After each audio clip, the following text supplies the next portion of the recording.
Welcome to cold, very windy Lane Stadium, Blacksburg, Virginia. Our matchup today for the Commonwealth Cup. 8-4 Virginia against 19th ranked 8-3 Virginia Tech. Well, these are two teams headed in completely opposite directions. One of the hottest quarterbacks in the country, fourth nationally in passing efficiency, Matt Shaw, matched with the 6th leading passer in the country.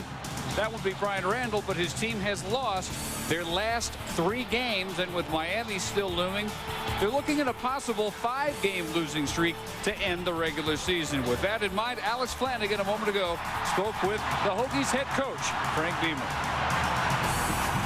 Coach Beamer, you've faced adversity before, and especially in a season like 1992. You know how to turn things around. You know how to fix them. How do you fix things now, keep from having a 4-game losing streak?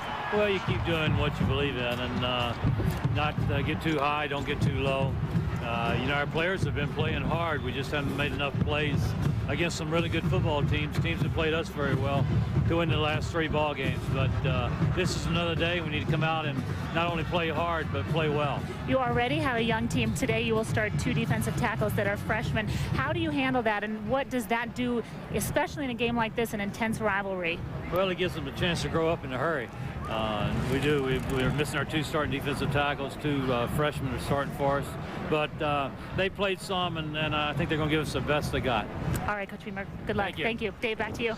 They always rely on the blue-collar work ethic here in Blacksburg. Well, November, always a tough month for Gobblers everywhere. Virginia Tech's hope that they can end the month with a win to be thankful for. Kickoff coming up. This being my last will and testament, I leave my entire fortune to my grandson, Billy. But only if he learns to dress himself better.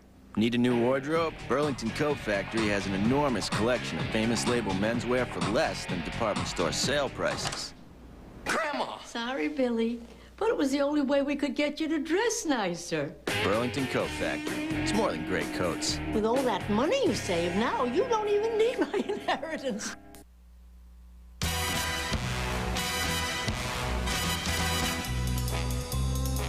Bond. James Bond.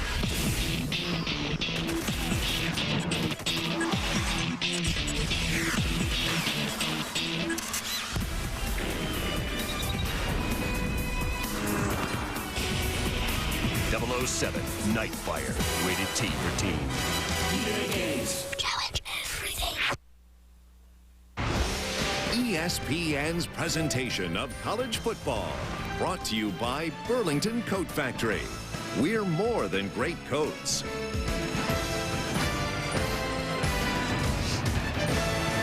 Sunny, very cold and windy, and this is one of those rivalries where no one in the state of Virginia is neutral. You decide very early in life whether you're a Wahoo or a Hokie, and the fans, like the license plates, like to come right to the point. 65,000 or so will be packing Lane Stadium here this afternoon and this evening. Al Groh coaching in his 2nd Commonwealth Cup battle, the head coach of Virginia, a moment ago with Alex Flanagan. Coach Al Groh, you had 5-7 last year, 8-4 this year, and a tremendously young team. How have you turned things around so quickly? Well, one is the infusion of the young talent, which has been a tremendous boost to us, Alex. Part of that then is the assimilation of that young talent onto the team, which was the efforts of the coaches, the veteran players, and the rookies. And third, I think, is a very, very good job by our coaches of coaching the youth out of the young players. With that being said, these young players, I know you guys have a policy of players not being able to run their mouths off. Coming into a game like this, an intense rivalry with those young players, how does that play out? How do you handle that? Well, we like emotion. We like enthusiasm. We like class, and we kind of have the no jackass rule. All right, Coach Groh, thank you very much. Good luck. Thanks, Alex. And we have the same rule up here. But we've waived it again this week, or else there would be no broadcast, let's face it. Dave Barnett with Bill Curry, Mike Golick. 2 teams headed in very different directions. And Mike, Virginia kind of under everybody's radar right now. They may be one of the 2 or 3 hottest teams in the country. Absolutely. After opening the season with 2 losses, they win 8 of their next 10, the last 2 against ranked teams. So they're looking to finish off on a high note here and get some graded bowl experience, because the future, how about this, the 2 deep, 7 seniors, 14 true freshmen or redshirt freshmen. So the future very bright here for the Cavaliers.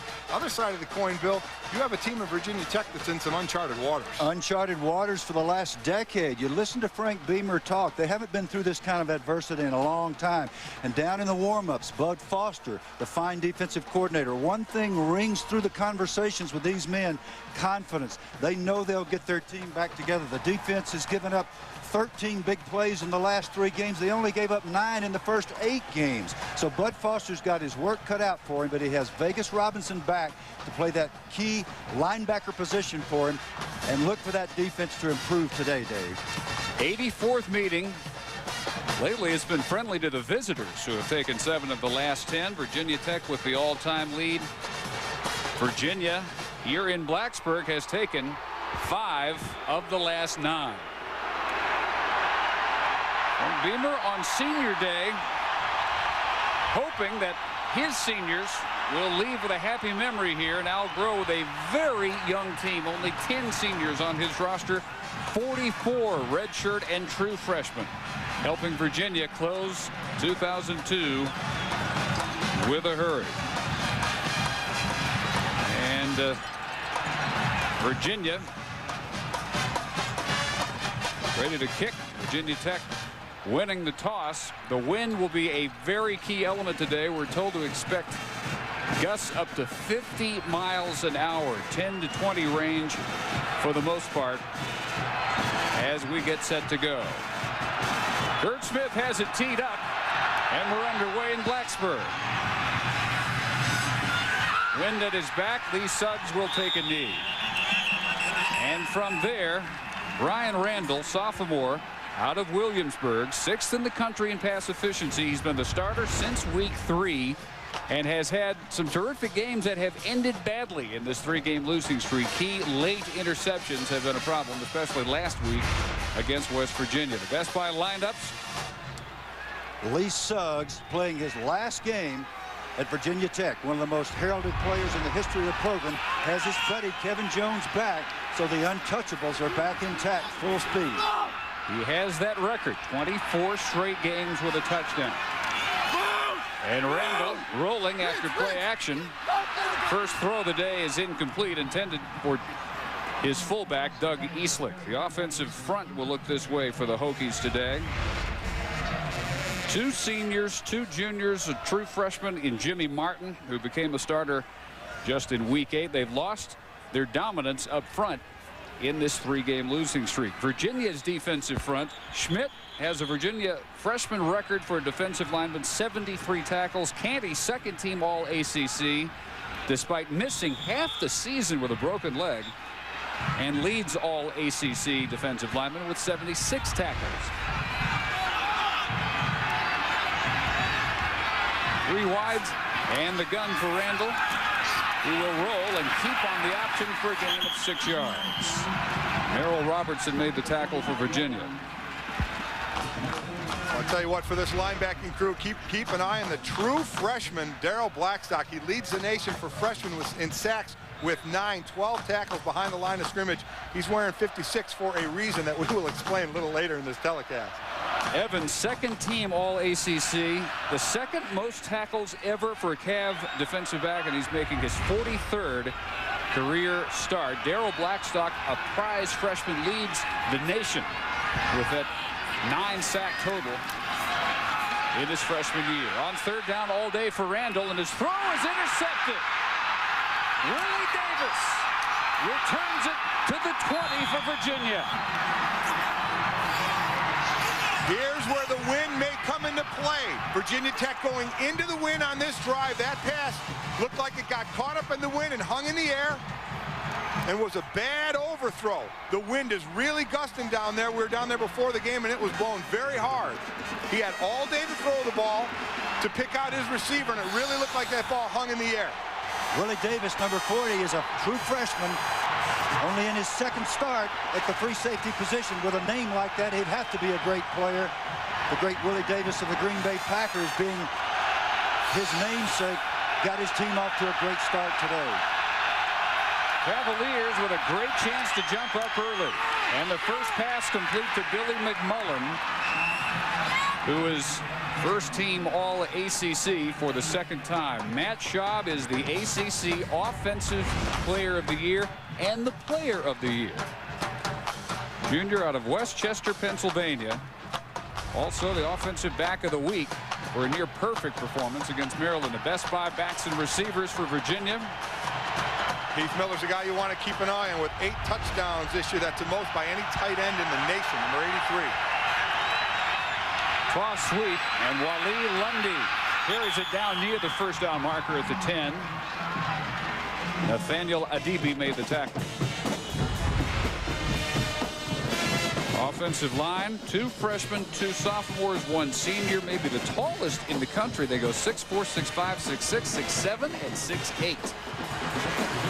And the defensive front for Tech tackles Kevin Lewis and Jason Lawless out, replaced by freshmen Sandage and Jonathan, who is Kevin's brother. Lundy a little bit short. And a draw play for Lundy with second effort, first down and goal to go Cavaliers from the 8. Quick check of the linebacking core for Tech.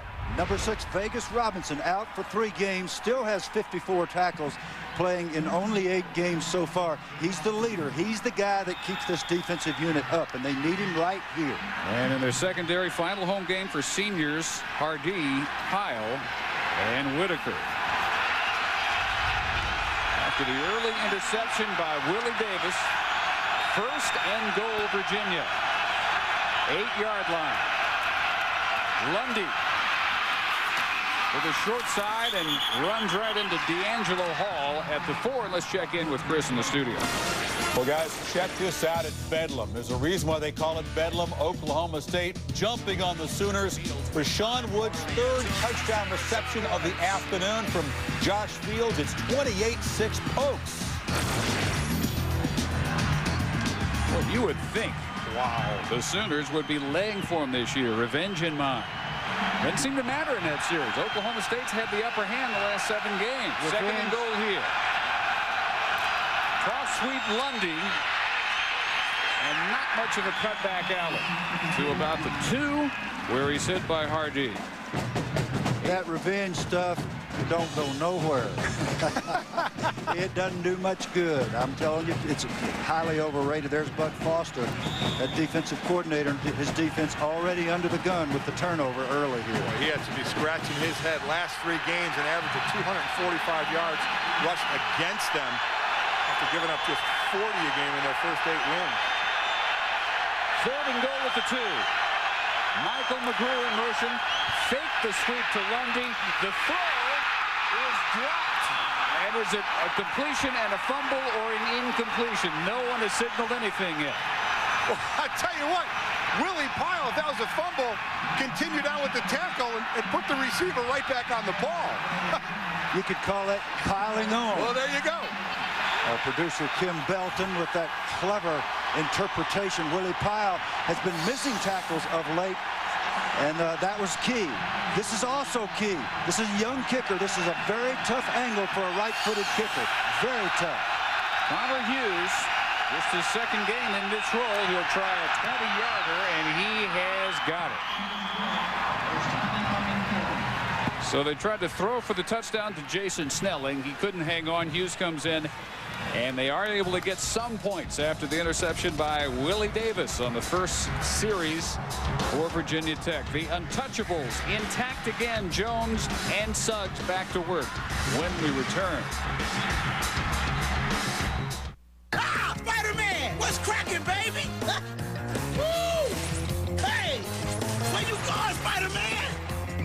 Woo-hoo! Ha! You're getting the girl. Saving the day. Yeah! Go, Spider-Man! If they're into computer stuff, go to the one place that has it all, like Spider-Man, the computer game. There's something fun for everyone at Best Buy. Go get him, Spider-Man, yeah! When you have a big family, anything can happen. Now, who did this? The animals are housebroken. What? They just break the house sometimes. That's why I like the Black & Decker Mega Mouse. It sands faster, polishes, even gets into tight spots. The Mega Mouse from Black & Decker. You have done me a great injustice, Johnny. This is not fit for a man. New Blistex Clear Advance. For men, Johnny. For men. It's shine-free with tough protection, and I know about protection. New Blistex Clear Advance. For men. Ooh. Oh. Ooh. Ooh. Oh. Ooh, fajitas. Feast your eyes on the new fajita grilled stuffed burrito from Taco Bell. Sizzling strips of marinated steak and grilled veggies. Ooh, fajitas. Ooh, fajitas. All the great fajita flavors now wrapped to go in a grilled tortilla. Ooh, fajitas.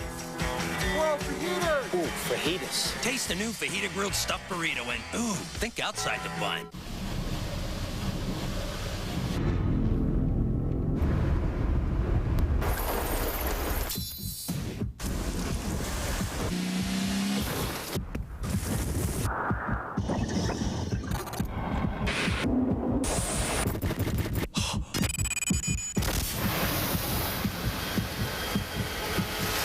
BMW Z4 Roadster, the ultimate driving machine.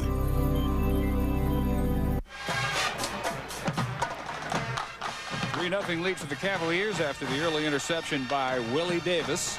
But the Tech defense with a victory of sorts as they stop a 1st and goal from the 8 and limit them to only 3. 42 degrees, wind chill 30 and dropping, and those gusts again we're told will hit 50 miles an hour. Very cold, getting a lot colder, and a chance of even snow flurries later on tonight. Curt Smith, first kick went about 8 yards deep, and so does this one. So Randall and Virginia Tech, which ended their last game with an interception in the end zone by West Virginia, killing their chances at ending what was at that point just a 2-game losing streak, and they start this game with an interception on the first series. Randall's has had numbers, and the problem has been just the critical mistake here or there. Also a critical end zone interception at the end of the Syracuse game. So they'll start with a toss sweep to Suggs, and he'll fight for a dozen yards. Lee Suggs in his final home game, senior from Roanoke, over 1,100 yards now, and with 15 touchdowns for the year and a Big East career record 49, and he soaked it up in his final home field introduction. And his sister, Natasha, and his cousin. One last time for everything for Suggs. Next year it'll be Kevin Jones alone as the feature back. Cut back to the middle of the field. Hard running for another gain of first down yardage. Give him another 12. Into the secondary where Jerton Evans brings him down. This is exactly what Virginia Tech needs to do. Again, the wind is in their face. They don't want to be put in a long passing situation. They run the ball the best. They play smash mouth. It's a light defensive line and front seven for Virginia. This is exactly the game plan that they want to do. Tell Whitaker is Raniel Whitaker a little fired up for this. Good hard run always jacks up the sideline. Two tight ends. Staying with a hot hand. Not much room this time. Let's check in with Chris Fowler. Guys, Coach Curry knows all about this rivalry. Georgia Tech and Georgia playing between the hedges, and Musa Smith caps a nice Bulldog march into the end zone. 7-0 as the Bulldogs go for an 11-win season. Dave? And, of course, now they know who they will play in the SEC championship game. It'll be Arkansas. A comeback for them over LSU. LSU has had one miracle for, one miracle against. Randall keeps it into the secondary. Cuts back to the 40. Jermaine Winborn finally the tackle there, but a gain of 15. The young players up front for the University of Virginia, Andrew Hoffman, Brennan Schmidt, number 60 and 96 respectively, are just being knocked off the ball. The nose guard, Jake Grove, the center there, just getting good movement. Nice block. Crowell, that they call Maximus, getting knocked on the ground. Excellent blocking by the Virginia Tech offense. And again, as you said a minute ago, Mike, running into the wind, that's what you got to do. Kevin Jones checking in. He'll take his first toss. And Suggs cut it back for room in the middle. Canty making the tackle. First carry for Kevin Jones. We'll go for about 6. Again, on these kind of plays, you just give it wide and they pick the hole. Get it deep. Jones decide where he wants to go.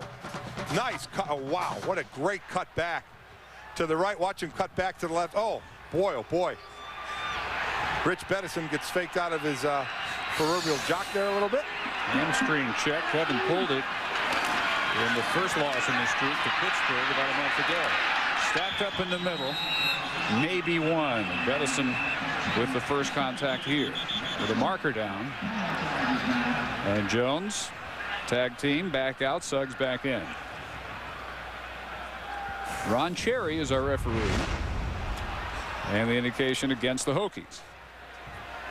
So Kevin Jones actually returned in the last game against West Virginia. Not quite 100%, but earlier this week turning it loose in practice. Formation on the offense. That's a 5-yard penalty from his previous spot. We still have second down. And you know he is going to want that rock all to himself next year. He thought he was going to have it this year. Lee Suggs, after last year, was supposedly going to go to the NFL, but then he hurt his knee and missed the season, so he came back for this year. So he and Jones still splitting time. What a fantastic 1-2 punch they've turned out to be. They combined for over 1,800 yards, 26 touchdowns, 167 yards per game, and 5.5 yards per carry this year. Randall taking the shovel before keeping to the 35. 3rd and 5 from there. Another tackle by Bettison, inside backer from Holland, Pennsylvania. Really wise decision by Randall. One of the most risky things you can do with a little shovel pass, which is what they were running, is to pitch it into traffic. If you see that it's not going to be there and you pull it in and just follow the back up inside, then you can usually make a nice little gain. That's what he did. He gave him a chance to 3rd and 6 rather than 3rd and 12. 4 wides and 3 on the right side for Randall. Suggs in the backfield. Good protection. Keeps again. Will come up well short of the first down as Brennan Schmidt, one of these young Cavalier defenders, redshirt freshman from Arlington, Virginia. And a freshman defensive line record, 73 tackles coming into this one. Well, I don't think there's any doubt they're going to have to go for it. If they were to kick, it'd be about a 50-yarder. And again, the wind really blowing in their face. Wouldn't have a shot at this, so they'll go for it on 4th down. Jan Stenerud would have trouble with this one. The great Kansas City and Minnesota and Packer kicker. 6 of 12 this year. They are on 4th down. So 4th and 3, 2 tight ends. High in the backfield. Randall just before he's hit, throws too high for Ernest Wilford, incomplete, and the Cavalier defense holds. And you can chalk that up to number 55, the defensive leader for Virginia, Mr. Crowell. Maximus off the corner and in the quarterback sternum, and that's the reason for the overthrow. All ACC for the 2nd straight year, Angelo Crowell. So the Cav defense with a pick and a stop on the 4th down. Matt Schaub, one of the hottest arms in the country, back to work when we come back.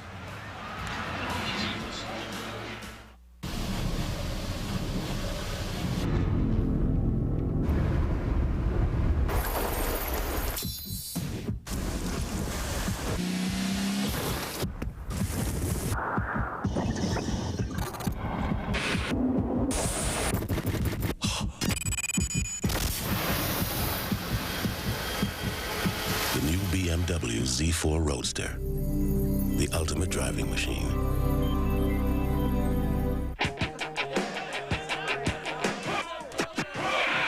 Raindrops on roses and whiskers on kittens. Bright copper kettles and warm woolen mixes. silver white blisters that melt into spring. These are a few of my favorite things. These are a few of my favorite things.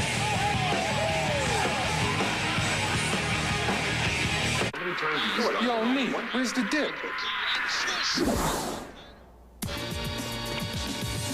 Only Tostitos Scoops have the bite-sized bowl-shaped design that's perfect for dipping and dunking every time. I thought that was a myth. So however you like to dip, there's only one Dip Lovers chip. I own this court. Yeah. No, I really own this court. You guys got to go. Tostitos Scoops, the Dip Lovers chip.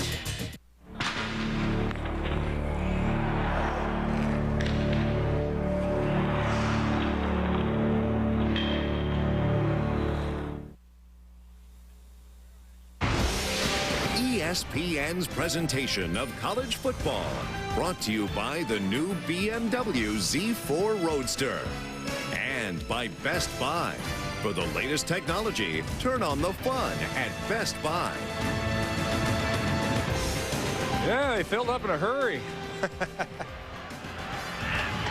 65,000 backing Lane Stadium, and the Cavalier defense, the story so far in the first quarter, with an interception and a stop on a fourth down. So they turn it over to Schaub and the offense at the 32. 3 wides all. Diamond on the left side, and Schaub firing incomplete over the middle, intended for Michael McGrew back to Chris Fowler. Dave, great finish in the backyard brawl. Pittsburgh down 7. They drive 80 yards. This is a 3rd and 13 play. Rutherford looks for Fitzgerald in the end zone. He cannot haul it in. So one final chance in the final 20 seconds. The 4th down play. Rutherford buying time in the end zone. Broken up. West Virginia follows the win down there in Blacksburg. We're winning at Pittsburgh. 6-1 in the league this year. For anybody that saw Larry Fitzgerald in the show he put on here, 3 touchdowns, will be shocked to know that he has ever dropped a pass. Show he put on against Miami, too. Yep. He's a heck of a player. Holding call on the incompletion. So 1st and 20 for the Cavs.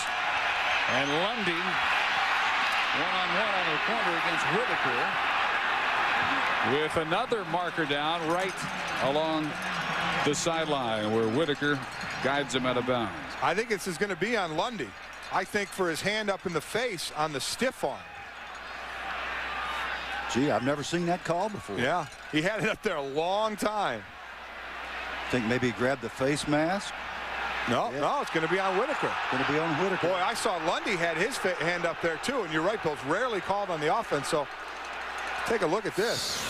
Well, you shouldn't call the offense. Look at the stiff arm. The hand's right up in the face mask. And Whitaker's got his. They have each other's face mask. That's offsetting. You should call offsetting. Yeah, that's a you. But the offense deserves a little balance in the situation. The defense is so cruel and tough when they hit offensive players.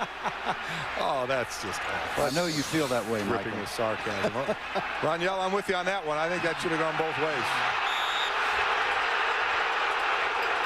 Well, that's 61,000 of the 65,000 agrees. 2nd down and 6 instead, and Lundy motion out of the backfield. Snelling picking his way, and a nice extra burst after the initial contact for a 1st down across the 45 to the 46. Finally drawn down by Coles Colas there. Virginia and Virginia Tech, 84th meeting. Virginia trying to become the first ACC team, anyway, that anybody researching the issue can find, to win 3 straight games over ranked opponents.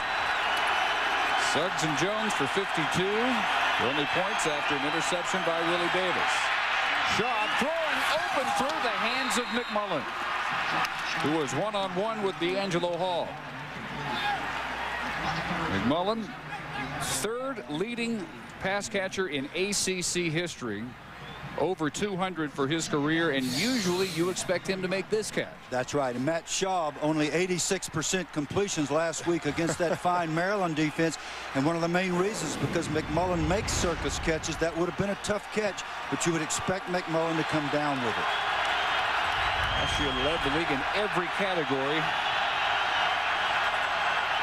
Well, shot against the Terps, 23 out of 27, and a couple of those were drops. This is not dropped. McMullen hangs on to this and crosses midfield. Well, College Football Saturday presented by the U.S. Postal Service here on ESPN, continuing at 7:45 Eastern tonight. What is that, 2:45 Hawaii time? Thereabouts. As Alabama will fight Timmy Chang and the 24th ranked Warriors. That is the number 3 offense in the country, Hawaii, and the number 3 defense in the country, that of Ennis Franchione and the Crimson Tide. Coach Fran rumored possibly to be coaching his final game for Alabama. On third down, Lundy. And with the lunge forward, still will come up a couple of feet shy of the marker. Yeah, he's going to be a little short. Well, going back to the Alabama-Hawaii game, how do you play in Hawaii? How do you play out there? How do you go to school out there? And then say we got to go to football practice. How do you play at Notre Dame and go to school at Notre Dame? Because it's cold. You want to be doing something. Because you're a dedicated student and you're anxious to attend class and do what you're supposed to do. Yeah, that's right. Yeah, you're right. Why? I'd be a surfer. You see me surfing? I'd like to see you surf. Well, now Virginia going for it on fourth down. They 7 of 12 coming into the game. Cavs with 2 tight ends. There's Luzar in motion. They try Lundy off tackle. Easily picks up the first and a couple more. Very important to realize what we're seeing here. We're seeing a guy that's a true freshman, Wally Lundy. Jason Snelling, 38, who carried on the previous play. True freshmen, both of them. There are about 3 backs here that could be playing for anybody. And this a year ago this time, they were playing in front of 400 people. High school ball. Tall order to make that kind of transition, but so many youngsters doing it for UVA. 9 freshman starters. Lundy, flea flicker back to Shaw, going deep, and McMullen covered very well by Whitaker, so Virginia Tech does not bite. All right, let's talk about this running attack for Virginia, not their strong point, but Bill, the run defense for Virginia Tech. We saw when it started their first loss against Pittsburgh when they gained 275 on them. They've lost their 2 D tackles. Jason Lallis and Kevin Lewis have 2 freshmen in there, but that hasn't been the only reason. They haven't been tackling as well. In 3 games of over 200 yards, they had some issues. 3 games giving up 266 per game, and Pryor had been giving up 40. Marcus Higgins, backup quarterback, in at a wideout, and he makes the catch and then drops it after getting rocked by Whitaker, incomplete. So they sneak another of their redshirt freshmen in, Higgins, the backup quarterback who briefly beat out Chop for the starting job early in the year, and he's a wideout here. This is how you separate man from ball. Anya Whitaker. Boy, he hit the ground. You got to get on the ground. Got to get on the ground with it. Have the ball control, and either get your feet on the ground or land and control it. Exactly. And that's why it's not ruled a catch. Good call. Yep. ACC officiating crew doing a good job. Trickery. Back to back, setting up third down and 10. Screen, Lundy, and has nowhere to go. Vegas Robinson reading it, following Lundy all the way to the side. One of the first things that the coaching staff said to us is how much they were happy to have Vegas Robinson back, and you see why right there. Wow, what a play. He smelled that from the beginning. Good job reading it. Short pass has been the way for Virginia last week. Of Chop's 23 completions, 13 went to running backs. Tom Hagen, another true freshman out of Roanoke, end over end. Richard Johnson up to the 15. And a nice return. Ended by Jerton Evans. Only a 27-yard punt. Johnson brings it back 17. And the Hokies down 3-0. 2:44 to go in the first. I don't care who your daddy is. I don't care what the last coach promised you. Now we're going to work. He turned boys Well, that's how it's done. into players. You damn near killed my friend. He ain't quitting. He turned players. You want the fame without the sweat. Into champions. Not in this team. Tom Berenger as Paul Bear Bryant, the Junction Boys. Saturday, December 14th, 9 p.m. on ESPN.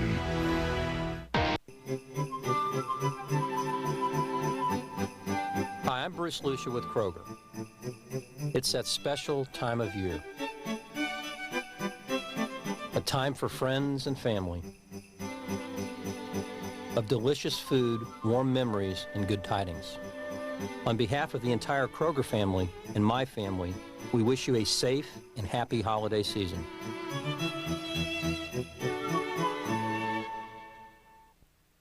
Oh, Maria, Elmo sure is excited about going for a ride. Same here. Elmo wants to sit in the front seat. Elmo must sit in the back. In the back? Kids always sit in the back, Elmo, with safety belts fastened. Look at Gabby. And little kids sit in special safety seats. A special seat? That's right, Elmo. You ready? Yeah! Remember, kids sit in the back seat and everyone buckles up. All of us. You can understand why a Virginia fan would want to cook up some turkey legs. It still puzzles me that Virginia Tech fans want to cook up their own mascot. I'm not quite on board with that. Any explanations? I guess not. No, I'm puzzled down there. My mouth's watering. I want some of that up here. Mike's just so happy that they're doing it, and he's praying that he'll get a repeat of last year so that they bring them up here and he gobbles them himself. I'll be honest, Dave, I didn't hear a word you said. I could tell. You were that fascinated. Two tight ends, and Kevin Jones turned for a series of tailback. Looks for a block around the corner and fights hard for 4 to Chris Fowler. Updating the bowl scramble in Conference USA, Cincinnati had to beat UAB to be bowl eligible. DeMarco McCluskey late in the game, padding the 1-point lead. It's just gone final. The Bearcats get the win they need. UAB cannot go bowling now. East Carolina must beat Southern Miss to stay in the hunt. Cincy must win at East Carolina next week. Is that clear, guys? As mud. Yeah. Conference USA has one of the least clear bowl pictures. A lot of slots to be decided. Jones, no gain, spins right in the arms of Jerton Evans, one of the few Cavalier seniors from Lynchburg. And second team all ACC. Early defense by Virginia Tech. We mentioned how they had been wasted in the last 3 games. The early turnover with Virginia having great field position and a great stop by the Virginia Tech defense. Willie Pyle with his characteristic tackling back to good habits, and that's why we have a 3-0 rather than a 7-0 score here early. Hokies on 3rd and 6. Rendell again very well protected. Now breaks down and he's down for no gain. Plenty of time. Got to call that a coverage sack. No one came open, and Daryl Blackstock and Merrill Robertson were the first to get to Randall. Well, he had his time for a while, hung on to the ball a little too long. All of a sudden, the pocket's going to break down around you. Check out the pocket. He's got time. He's got a lot of time. That's called a cup protection. It's very nice. He's got time, but he hangs on. Now, the guys can't hold him forever. Can't block it forever. He's got to either run outside or get rid of the ball. Vinnie Burns. You can see the effect the wind has, kicking to the 35-yard line, picked up by Marcus Higgins on the bounce, and the return to the 38. 30 yards on the kick. Well, Bill, this is getting interesting now. Virginia Tech certainly has had Virginia's number. But just like the score here, 3-0 UVA, they have to feel that gap is closing. They have to feel that they're making a lot of progress in competing with Virginia Tech. Well, Coach Grill, you've talked a great deal about their young players, and justifiably so. They got so many freshmen and redshirt freshmen that are not just getting to play, they are good enough to play and to win, as they've been doing as in last week's game. The gap seems to be narrowing. Lunding through a pretty wide gap, closed quickly by Mikel Baki, inside linebacker, and what may end the first quarter as snow flurries show up. Snow flurries, and let me finish that thought. The gap seems to be narrowing when you see young players like the backs, like Lundy, we've already pointed out, but there are linemen playing. The Brickashaw Ferguson, number 66, the big left offensive tackle, is a wonderful athlete and a gifted person who's out there maybe a little prematurely, but Mikey's getting the job done. They're competing right now. They're absolutely growing with the program right now and competing at the same time and being in these games as by their winning 8 of their last 10. Great run. Your mama's going to see you, young lady. Dress like that. In the hospital, when you get pneumonia, she's going to see. Put your jacket on. Well, not just flurries now. It is snowing big time as we end the first quarter in frigid, windy Blacksburg. 3-0 Virginia. The ACC Big Ten Challenge, Tuesday on ESPN and ESPN2.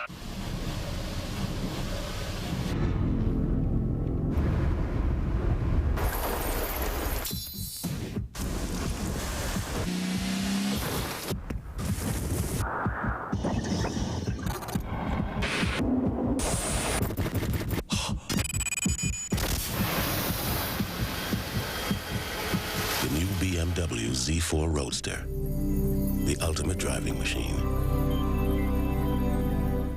How good is your game plan? No matter what the conditions, Oppenheimer Funds has always believed in sticking to the fundamentals, a strategy that's proven itself time and time again. Oppenheimer Funds, the right way to invest. How do you get more from cordless? More. With built-in work lights for more visibility. Wraparound grips for more control and more capability than ever, thanks to innovative onboard accessories like the first cordless drill with a built-in stud finder. At Skill, we share your passion for home improvement, which is why we've challenged ourselves to give you more in every cordless tool we build. The all-new cordless power tools from Skill. They're what's next. Hey, enjoy them. Thanks.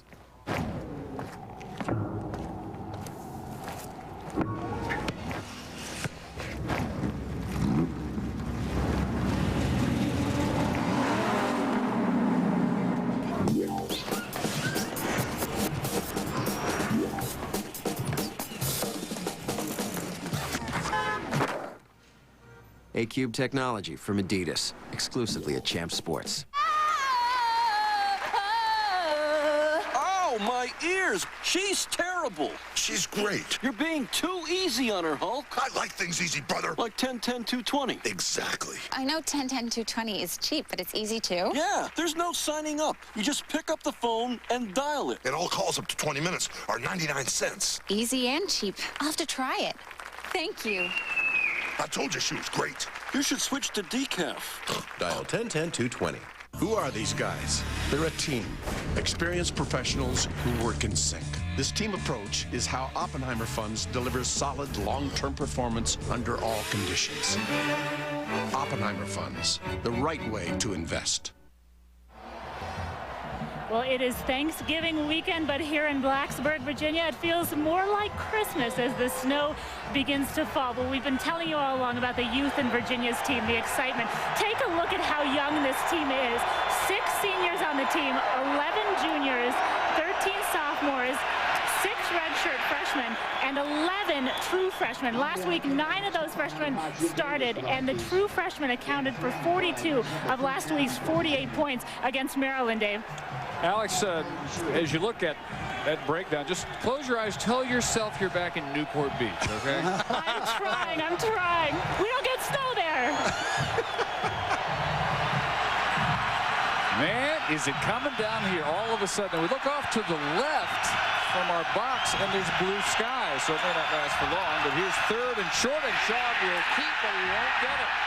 Tim Sandage, the redshirt freshman, starting defensive tackle for Virginia Tech this week. So the injured Kevin Lewis comes up and denies Shaw the first down. And I look at that blue sky. Yeah, boy, this is kind of weird. But boy, this is lineman weather, that's for sure. This is when it's fun to play down there, as long as you're one of the big guys. Yep, absolutely. That's the second critical stop by the Virginia Tech defense. And every time they do that, the confidence of those young players is going to be lifted. Very important. Really hard right now to tell what the wind is doing. Swirling around down there. Tom Hagen has it blocked. Virginia Tech gets another one. Picked up and returned by the Hokies. Touchdown. Justin Hamilton with the block and Darryl Tapp with the recovery.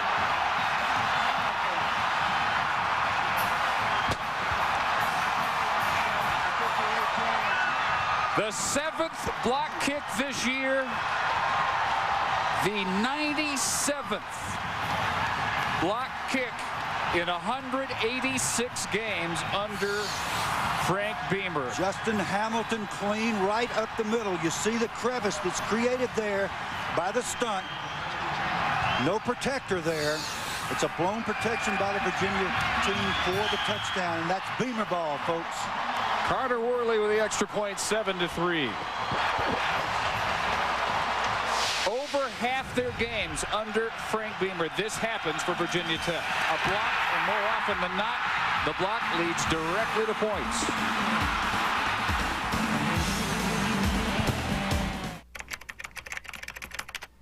And now the end is near, and so I face the final bidding. From A to Z, from there to here, I shop the world, all while I'm sitting brand new and collectibles, thank you, on the information superhighway. You'll save more and find things like this when you do it eBay. For what is a man? What has he got? If not a username, not a heck of a lot. You bid fair price, you make the sale. You get great value compared to retail. The feedback shows you won't get hosed when you do it eBay. Check out the latest new release at the Walmart Home Entertainment Department. They're back in action. What? Back in business. Back. You getting big. Boy, what you been eating? In black. Available now on DVD and video. Agent J and Agent K are Men in Black 2. The hottest movies at everyday low prices come to Walmart. Looks like real snow, huh? Didn't drop a needle. Pretty sure it's not toxic. And I've got your noble pine.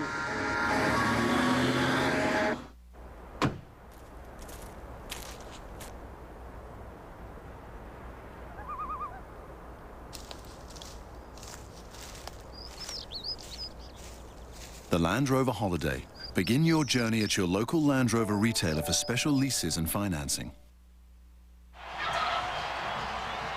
Justin Hamilton, redshirt freshman, with the block punt for Virginia Tech. Their 5th of the year.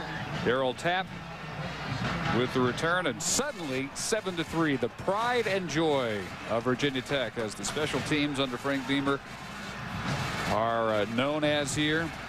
And when all else fails, you can count on something happening in the kicking game, because that's the way the head coach wants it, and that's why he is in charge and pays 100% attention to pulling off plays just like that one. It is incredible to listen to him break down, especially when they are going for the punt block, what they're looking for and how they try and find a weakness in their opponent's punt team, and he is just a master at it. It could be something as simple as which step the center likes to take first after the snap. Anything at all he can find, he'll turn it against you. Lundy returning. John Mollerett's kick to the 33. Lundy on the return. So one more look at it. Here's how it happens. You've got responsibilities. Patrick Estes is lined up right here. He's a tight end lined up as an up back. His job is to punch and step out, to double bump, or to swap assignments with the fullback, and somebody blew the assignment, allowing number 27 Hamilton to come clean and block the kick. That's the only way you block it when there's a perfect snap, and there was a perfect snap in that situation. Redshirt freshman blocked it. True freshman Tapp recovered it and scored. Here's Lundy. Very patient, will wait to set up his blocks and then burst through whatever gap there is. Our Gateway game track with 13 minutes to play in the first half. Randall right off the top, intercepted by Willie Davis. That set up a field goal for Connor Hughes, but then Beamer ball showed up, as it does in 52% of his games. And with that, 7-3. Lundy across midfield. And this imaginative Virginia offense. They give the Lundy, then fake a reverse. Watch for the real reverse, maybe later on. It's 13 yards. Mike Daniels and Willie Pyle on the tackle. Great pull here by Brian Bartholomew, 62. Right here, he's going to get the hit. Clear it out for Lundy. Take McCalvakey out of it. Great pull. Great feet for a big man. 6'7", 286, turning the corner there. The block for his man. Cavaliers try to answer back, having lost the momentum. Lundy driven down by Willie Pyle, and the senior in his final home game, making the most of his last chance to have fun on the turf at Lane Stadium. Last of 36 consecutive starts. He'll try to make it 37 straight when they go down to Miami. Third on their all-time interception list, and already credited with 6 tackles today. Marker on that last play. We'll hear from Ron Cherry. Illegal formation on the play. 6 men on the line of scrimmage. That's a 5-yard penalty. We'll replay the down. The Junction Boys, 1954, the story. Paul Bear Bryant took 115 football players into the drought-ridden desert Junction, Texas, into hill country. 34 would survive to play for him. ESPN Original Entertainment presents the Junction Boys Saturday, December 14th at 9 Eastern. Lundy makes about 5 where there appeared to be none. Michael Crawford finally on the tackle. Let's check in with Chris Fowler. Georgia Bulldogs beat one very old rival in Auburn, trying to do it to the Yellow Jackets here today, and they are laying it on them between the hedges. DJ Shockley rolls out, second rushing touchdown of the season. It is 17-zip Dogs, early second. Uh-oh, Bill. What's your alma mater there again? He doesn't have much to say about that, does he? Not much to say. We're going to have to pick it up, fellas, over there between those hedges. Big first half for Lundy. Virginia Tech run defense has cratered over the last 3 games. Screen set up for him, and he slides for a gain of maybe 2. Big as Robinson right there. Let's go back to the play before and watch wide receivers. Billy McMullen, 6'4", 208, not just supposed to go down the field and catch the ball. You get to stick some people here as well. This time, Vincent Fuller. There, I'll tell you what, it's the little things that get it done. You can catch the touchdown passes, make the big catches, but when you need the big play, when you have a run going on, will you get down the field, will you get into somebody's face, and will you stay in front of them or knock them down like McMullen did there? He is in high cotton, right behind Peter Warrick. On 3rd and 9, Shaw over the middle, a little behind McMullen, but again, that's a catch you expect him to make. These are the little things. And last week, 23 out of 27 for Schaub. His receivers were helping him making the catches. Tonight we've seen, or today, this afternoon, we've seen a couple of drops. Again, it's going to be a little behind him. Needs to make that catch. Good way to help out your quarterback. Ball does get tipped, redirected in flight a little bit. Hagan, keeping in mind what happened last time he dropped back. And they don't come for him too hard this time. He gets off a nice high spiral. And it will bounce just into the end zone past the pylon at 47 yards. Another flag down. Came from the line judge, so either not enough men on the line on the punt team or lining up off sides, I would say, on the defense. One of those two. So my guesses, fellas.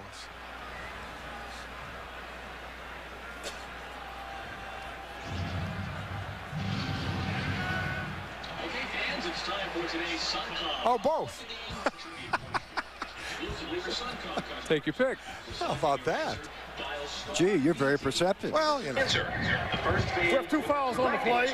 We have 2 fouls on the play. For the illegal formation on the offense, the kicking team. We also have offside on the defense. Those penalties offset. Really tired of being right, guys. Someone else be right for a while, please. If it makes you feel any better, we're tired of it, too. All right. If it makes you feel a whole lot better, it won't last much longer. They'll offset and replay the play, replay the down. Get another chance. Just what you hope for, another kicking situation against Virginia Tech. Oh, man, I just love to snap for another punt. Watch out. Done that all my life, and our son, Bill Jr., did it right here against these guys for UVA. It's not much fun. He was a long snapper for Yes, Virginia. he was a long snapper. He called me this morning and said if UVA goes through this game with all perfect snaps and kick the ball successfully, it'll be a heck of a game. Well, they didn't make it, Billy. Because they got 1 blocked already. Now they get another kicking situation. Snapper Ryan Childress has been fine, though. Number 71. Last time they didn't come after Hagan hard. This time he gets a pass off, and they may get first down yardage out of this. It's going to be close. I think Shenard Newby will come up just short as Hagan has to think on his feet. Bill, how much is that in the head of the punter? Obviously, that has to be it, isn't it? Well, I think they had a fake on because it looked like it was orchestrated, but it wasn't long enough. Not a bad snap. And almost not a bad result, but Tech will take over.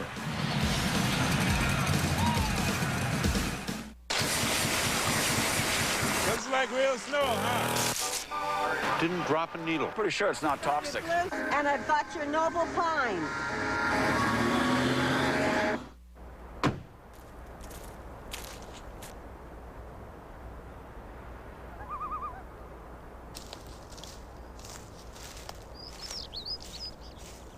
The Land Rover Holiday. Begin your journey at your local Land Rover retailer for special leases and financing. What are claustrophobics doing in an elevator? Facing their fears, but you're missing the point. Someone's joining us.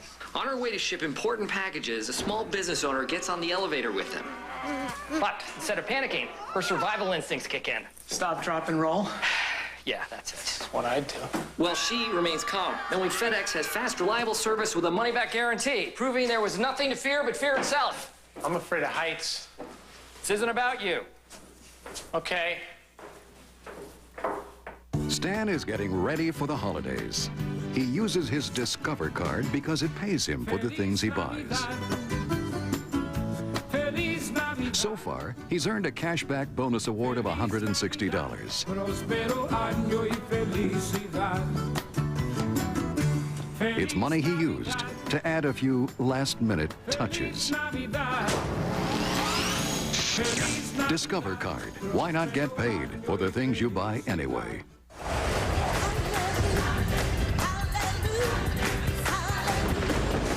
The Gospel, according to ESPN, a great holiday gift. ESPN's presentation of college football, brought to you by Land Rover, the most well-traveled vehicles on Earth, and by FedEx, ground, international, online, or express. Don't worry, there's a FedEx for that. One of the many true freshmen, Tom Hagan, number 10, in the football game here, expected to catch the ball and get rid of it. We speculated as to whether it was a fake or not. It was not, because there goes Ryan Childress, the center, running down the field. Could not have been a fake. It would have been called back had he made the first down, because there was a lineman downfield. Newby came close, but Tech takes over, and a swing pass for Doug Easlick, and makes the catch. He immediately falls at the 43 in front of Rich Bettison. Well, Tom Hagan's had some talk about here in this first half. He had his previous punt blocked. This one almost turns into a make it up as you go first down to Shenard Newby. So with 10:22 and counting the first half, 7-3 lead for Virginia Tech, and good field position for 2nd and 6. Lee Suggs back at tailback and weaves outside for the corner, driven out by Davis, but a first down. And fans over there wondering where a possible late hit flag might have been thrown. There was none. Davis, who had the interception of the first series that set up the only Virginia points. Well, I tell you, what vision by Suggs. We saw it with Kevin Jones earlier. They like to get him the ball deeper in the backfield, let them set up their blocks. He saw nothing going play side, and he cuts it back. Great footwork going east and west before he turns it upfield. And he's running from superb field position because the kicking game continues to work to Virginia Tech's advantage. 48-yard line of the Cavaliers. Fake the sweep to Suggs. Randall throwing on the run. And a strike to Wilford at the 34-yard line. Another first down. Remember, we switched sides of the field. The teams have, and now Virginia Tech, they have a little bit of wind at their back as well. So they can take it down the field a little bit more. Look at the size. These wide receivers nowadays, guys, are unbelievable. 6'4", 6'5", 215, 220. You'd probably be a wide receiver today. Boy, I'm telling you. Yeah, as fast as I run, I'm sure that's what I would be. Wilford came in 9 catches from the school record for a single season. Another fake to Suggs, and Randall under pressure from Darrell Blackstock. He's got himself another sack. Darrell Blackstock, what an athlete. One of the really fine athletes to ever come to the University of Virginia in the minds of many. Alex has got a story for us about that number 56. Yeah, Coach Gray, Al Groh thinks that outside linebacker Darrell Blackstock is so good that he actually recommended that he wear Lawrence Taylor's famed number 56. Now, Blackstock had actually requested to wear number 11, but Groh told him, hey, 11's not a good number for you. We're going to have you wear 56. 11 was already in good hands. They swing it out to Suggs and caught at the 30. Just to finish that up, Al Groh coached Lawrence Taylor at North Carolina, then coached him again with the New York Giants, so he has a little bit of history with number 56. And as a matter of fact, he has a Leroy Neiman painting, which, Bill, what has he said, is as big as every other picture in his office combined? He called LT and said, could you send me a picture? So LT said, you sit tight, I'll send you one. He sends him a Neiman that's bigger than all the rest of his pictures combined. He said, I had to rearrange my wall. Well, bottom line, if you're wearing 56 and playing outside backer, you got to have something. Boy, does he ever. And Wilford brings it down at the 11-yard line. Went up with Davis. Number 19 comes down with a 19-yard gain. Well, we just talked about the size, 6'4", 217, and then you get him jumping. A good job by Randall getting it up in the air. Get it where your big man can reach it. Throw it high, drop it in, let him go up for it. Fantastic job of going up and fighting and taking the ball away. Great pitch and catch. Wilford, who heard about it all offseason after dropping a potential tying two-point conversion against Miami last year, came back better than ever. All is forgiven. Suggs to the 5. Here he's hit by Bettison. Virginia Tech poised to go 14-3 up in a game where they had no momentum, no energy from the crowd, except for the brief snowstorm we had. And then, as happens so often, the block kick changes everything. Score on the block punt, and now poised maybe to score again. Witten going left. Johnson slot right. Not quite second and goal. They can get a first and goal from the 1. Suggs kicks his way down to the 4. Where Andrew Hoffman, the nose tackle, has him. It will be 3rd down. Boy, big test here for the Virginia defense. Virginia Tech used to getting off in the first half, outscored their opponents 199-50 in the first half, and Virginia on the other side not doing as well in the first half, getting outscored 192-111. This would be a huge stop if they could force Virginia Tech to try and kick a field goal. Well, keep an eye on Blackstock as Johnson goes in motion on 3rd and 3. Suggs down near the goal line and in. Touchdown. He's done it again. The streak has reached 25 straight games An NCAA record for Lee Suggs. We've talked an awful lot today about how many young players are on the Virginia team, and we've speculated about whether or not Virginia's closing the talent gap.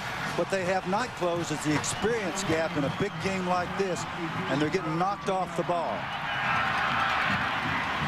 Worley adds the extra point, 14-3. That was one of the oldest records in the book. Bill Burnett of Arkansas had held it for over 30 years before Suggs finally broke it, and now has upped the streak to 25 games in a row. Remarkable.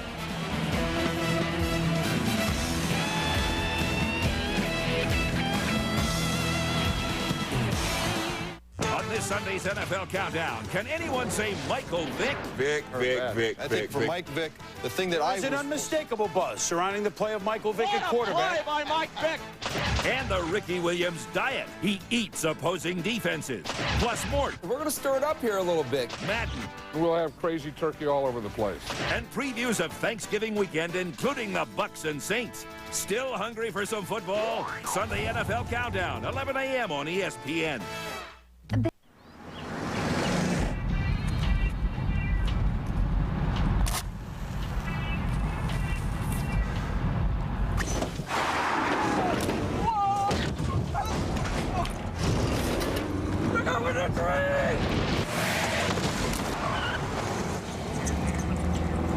What are you doing?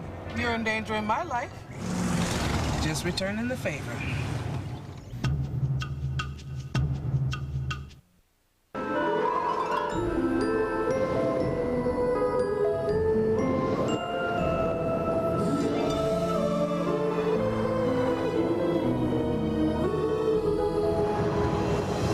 Had your eye on a new Cadillac? Get into one of our season's best. Cadillac. Breakthrough. Lease a new 2003 Cadillac CTS for around $399 a month at your Atlanta area Cadillac dealer. 14-3 in this battle for the Commonwealth Cup. And we've been kind of comparing the rivalries lately. Mike, you're the authority on the intersectional rivalry, which we'll see again later today, Notre Dame, USC.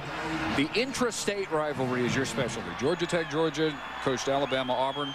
And your son played in Virginia, Virginia Tech. Where do you think this one stacks up? I think this one stacks up very well. Since George Welsh went back to Virginia and got this Virginia program on good footing, they have played well against Virginia Tech, although the last 9 years, the upper hand's been held by Beamer at 6-3, and it seems like they've still got an edge, at least in attitude and fervor today in this game. And as always on the special teams, which has turned this thing around, it was Virginia leading 3-0 with all the energy sucked down to Lane Stadium until the block punt. And now a problem for Lundy on the kickoff. Hemmed in, down at the 9. James Anderson, after just a 5-yard return. The last 4 meetings in the first half. This is very typical. 119-28 Virginia Tech. Yeah, and unfortunately, the University of Virginia has continued that trend in their overall performance this year, having been outscored 192-111. Mike, you just alluded to that in the first half. They have been better in the second half. And Tech just about unbeatable when they lead at the half. Shot nowhere to dump it. Sacked by Coles at the 6. 7th of the year for the junior. Schaub has gotten high marks this year, and one reason is that he doesn't throw into coverage and try to force things and get those interceptions. This time the protection was excellent, but the coverage was even better. Great job by the deep guys for Virginia Tech. You see the excellent protection. What you can't see is that everybody's covered downfield until Coles comes clean for the sack. 2nd down and 13, Lundy. Hit by McKee at the 10. It'll be 3rd and 9. Start to see a little fire in that Virginia Tech defense that had struggled mightily in the last 3 games. It's a huge step for them. If they can force a punt into the win for Virginia, they get excellent field position again. Well, for a while, they were facing a not very energetic Virginia Tech defense. Now they got the other kind, the kind that most people see. They're also going into the wind, and that's not a good thing to punt into this situation.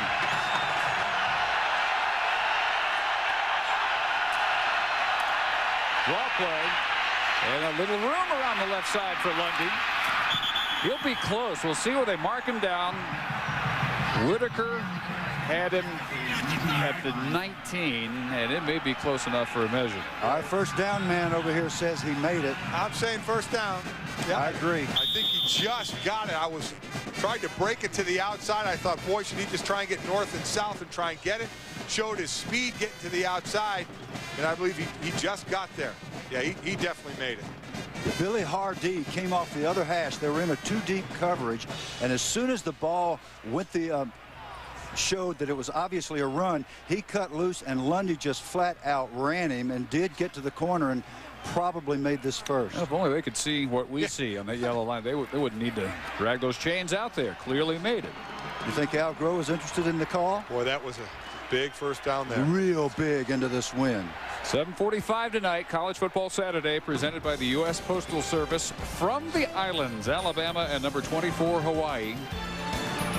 Hawaii going for their 10th win for the first time since 1992, and a 7-game win streak, which would be their longest since 1984. Timmy Chang and the nation's number 3 offense. So first and 10 for the Cavs. Luzarlin in motion. Lundy getting a real workout, and no gain slung down by Vegas Robinson. They really missed him in the 3 games where he was out with the ankle problem. He didn't return for the West Virginia game, and after about a week and a half to heal after that one, looks to be pretty close to his usual level of quickness and effectiveness tonight. Excellent size. What I like about him at the snap of the ball, he starts to go forward because he's still quick enough to react side to side if he needs to, but you can tell just with that initial move that he's an attacking style linebacker, not a read and react guy.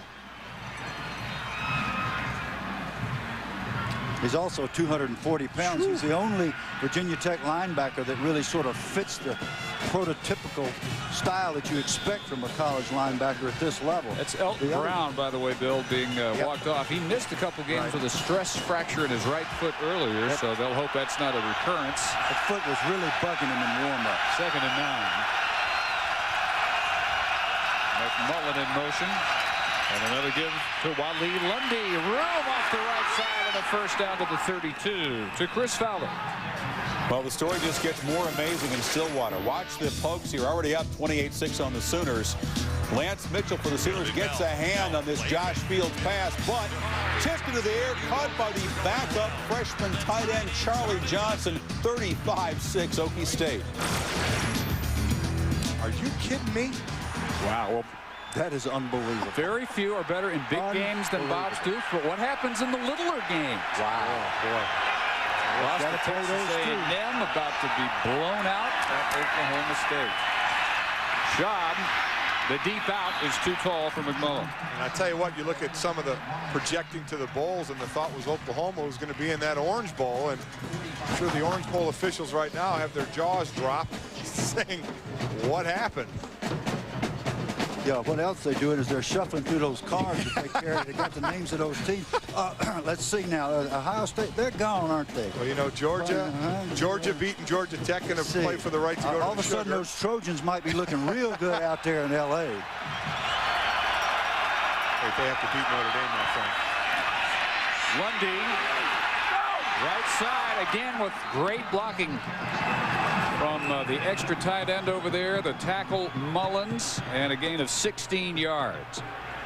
That has been his favorite side on this drive, which started deep in their own end.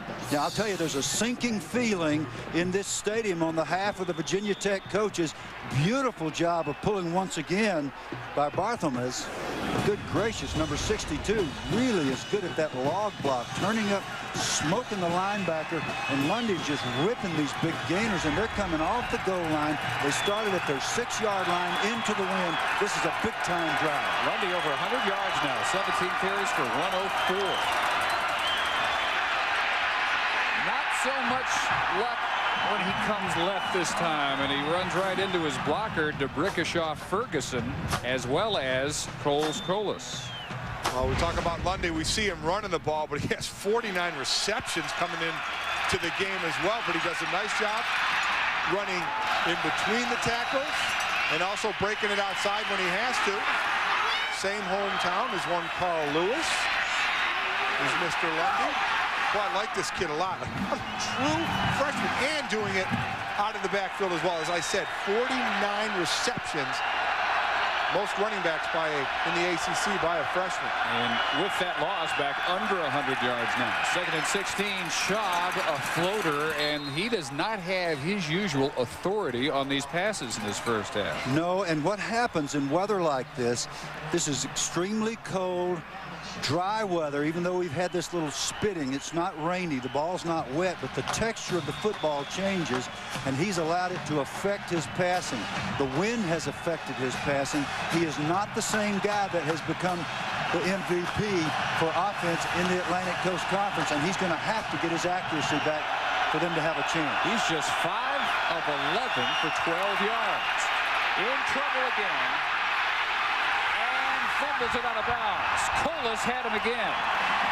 Boy, Colas is just all over the field. Well, Colas is teaching D'Brickashaw Ferguson a little bit about infighting, getting up. D'Brickashaw has these great long arms, but Colas is short, and he gets inside. He knocks D'Brickashaw Ferguson back, and then he's in the face of the quarterback. Uh-oh, punt time again, guys. Yep, it's always an adventure. True freshman back there. Higgins had one blocked. Dropped the last snap.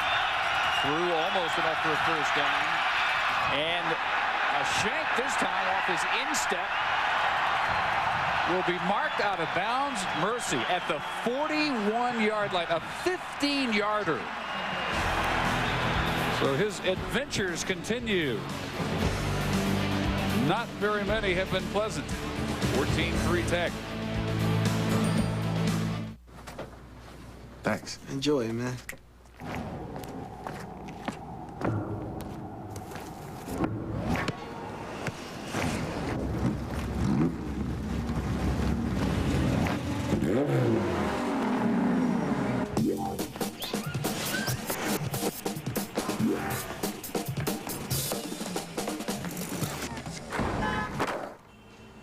A-Cube technology from Adidas, exclusively at Foot Locker.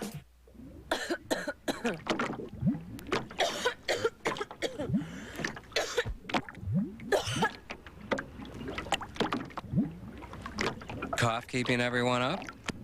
Skip the 4-hour cough medicine. Get the NyQuil formula just for coughs. NyQuil Cough. It's made to last all night for 8 hours of sleep. NyQuil Cough, that stops your coughing so you can sleep through the night cough medicine. From the makers of NyQuil. Ice. It starts out under your feet. Puddle to pond to rink. Then one day, you find you're up to your waist in it. If being in it buys one more day on top of it, fill up the tub. Fill up the tub.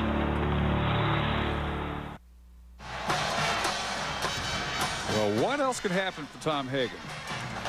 True freshman from Roanoke had one blocked, dropped one through, nearly got a first down. This time shanked it off his instep and just got 15 yards out of it. So Virginia Tech, plenty of time, 2:03 to go. And all three of their timeouts will start from their own 41. In great shape to add to a 14-3 lead. Randall scrambling up through midfield.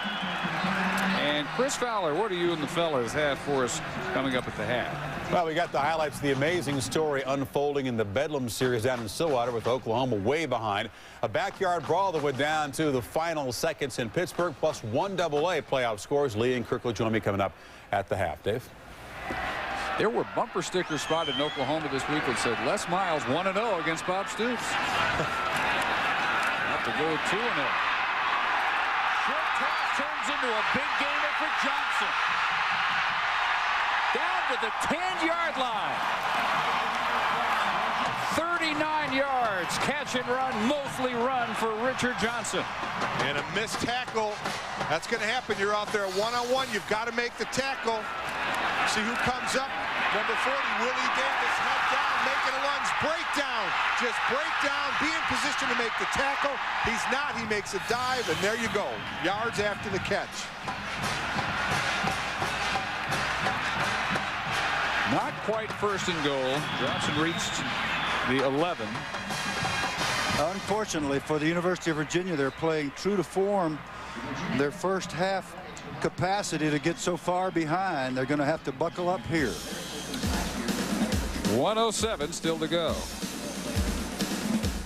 We dream of stopping cancer. We dream of stopping cancer. We dream of shaping the future of housing. We dream of shaping the future of housing. I dream of curing Parkinson's disease. I dream of discovering new energy resources.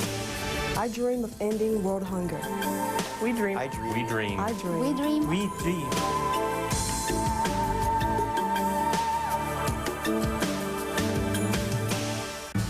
Championships are not won in bowl games. They're won on cold winter mornings and simmering August afternoons. Football is not a fall sport. It's a sport for all seasons. 12 months a year, every day of the week. Championships are won because bodies are in peak condition, minds are prepared and focused, and hearts are as big as the ocean. That's how championships are won. And that's why we savor them so dearly. Snow showers earlier, and they have given way to a nice sunset here. Just a few scattered clouds above Lane Stadium in Blacksburg. Playing for the Commonwealth Cup, Virginia Tech looking to add to a 14-3 lead, up by 11. They have it first down at the 11 of Virginia. And 2 timeouts with 1:07 to go. And as we've stated, don't go anywhere. Even if Virginia Tech scores, Virginia is a big-time second-half team. Coming from behind. They've done it a number of times this year already. Brian Randall out of the gun. Sean Witten in motion. Fake shovel, keeping Randall. Crowell drives him out at the 7. Stop the clock right at the 1-minute mark. All this field position began with the special teams emphasis of a Frank Beamer team. I said the first snap was perfect. It was not. It pulled him to his left, which helped the block by Hamilton. Touchdown. The drop snap and the attempt at a fake, not good enough. And finally, the shank is caused by the backup of the personal protector. Jerton Evans, number 33, backed up into his punter. Virginia Tech in great field position again. Not a stemming that time by the Virginia front four, and they're applauding what they saw as movement by Jeff King, the tight end. Yeah, the Virginia D-line shifted. They did a little movement. Jimmy Martin jumped. Prior to the snap, that's a false start on the offense. That's a 5-yard penalty. We'll replay the down. That's a big 5 yards, and we were teasing Al Golden, the fine young defensive coordinator for UVA. How did you talk Al Groh into getting out of that 3-4 all the time? He said, well, it took a little cleverness. There was a stem just before the snap of the ball. It gained him 5 yards because it caused Jimmy Martin, the right tackle, to move early. Virginia Tech in an unbalanced formation. Al Golden, Virginia defensive coordinator. So back to the eye now, and the option, and Randall keeping the ball by Blackstock, fumbled it. Virginia saying they have it. They do. They do indeed. Is there a better true freshman linebacker anywhere than Darrell Blackstock? Brendan Schmidt, a redshirt freshman with the recovery. Boy, I tell you what, you can tell when a guy's coming from the backside, how does he try and tackle? And you see Blackstock, he is going for that chop. He is going for the ball. Watch him come in. He knows exactly where. What a fantastic job of putting hand right on the ball. And how many times have we said this today, folks? That's a true freshman. Wow. LT, you can be proud of this guy. Frank Beamer knows how big a play that is. That's the biggest play of the game thus far. 14-3 is a whole lot different from 21-3.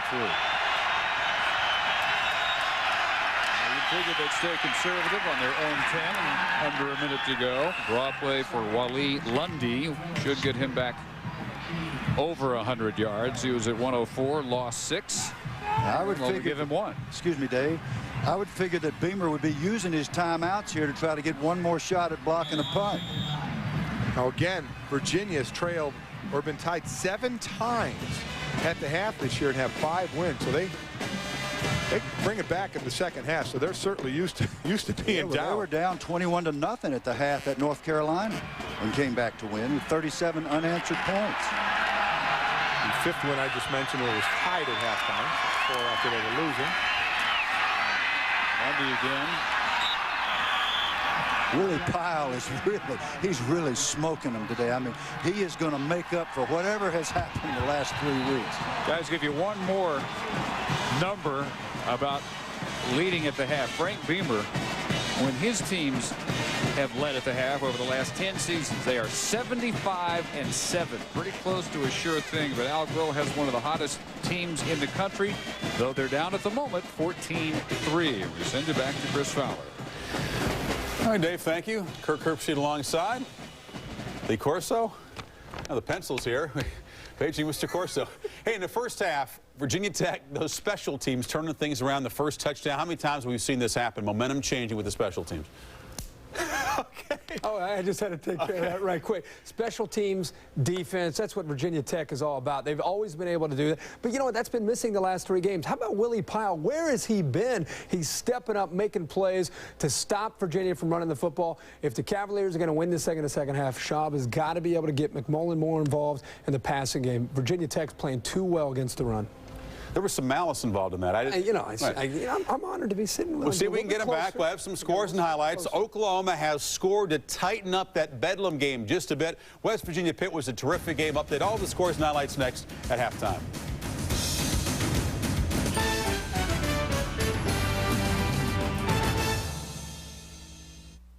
The Junction Boys, Saturday, December 14th, 9 p.m. on ESPN. Looks like real snow, huh? Didn't drop a needle. Pretty sure it's not toxic. And I've got your Noble Pine.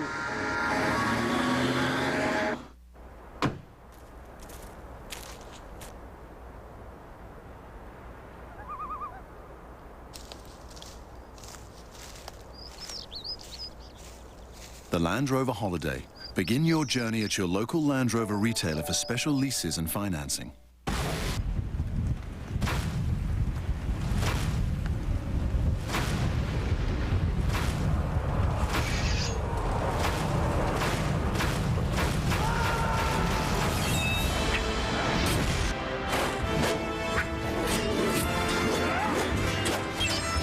Live the movie. The Lord of the Rings, The Two Towers on PlayStation 2. Rated T for T. EA Games. Challenge everything. Championships are not won in bowl games. They're won on cold winter mornings and simmering August afternoons. Football is not a fall sport.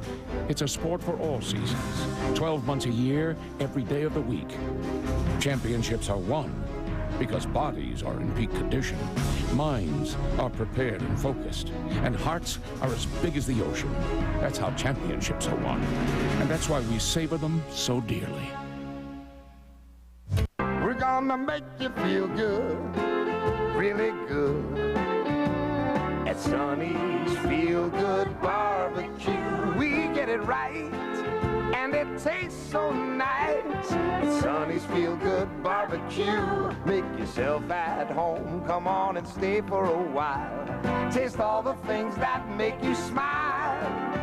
At Sonny's, we're gonna make you feel good.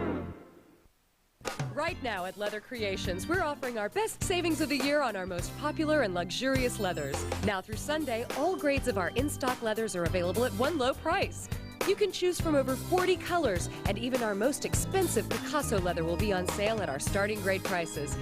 But you better hurry. Sale ends Sunday or while supplies last. When it's got to be leather, it's got to be from Leather Creations. Now welcome to our College Game Day halftime report. One of the more amazing stories unfolding today as you see the Hokies up 14-3 on the Cavaliers. Punt return for a touchdown set their punt block for a touchdown set that up.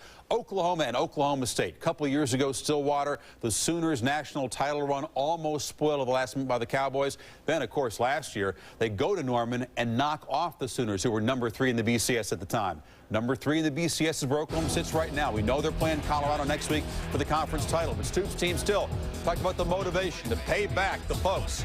Not happening. Josh Fields, and they're not covering Rashawn Woods at all. Yeah, the third time early in the game, Rashawn Woods getting behind coverage. We see a receiver that open against Oklahoma. They're not beating a man-to-man. That's broken coverage. Lance Mitchell, the linebacker, a chance to make a play on this Fields pass, but he tipped it. And right there, Charlie Johnson, freshman, backup tight end, recovers it. Oklahoma scoring a touchdown on a Brandon Jones disputed catch, but Pokes get the ball back. They're driving again, down 21. It's going to be very tough for Oklahoma to come back in this game. If they can't slow Oklahoma State down, they've done it all day long. Well, they finally got the ball back, but Josh Fields has had an unbelievable last 3 weeks. 14 touchdown passes, 0 interceptions. Products you buy better.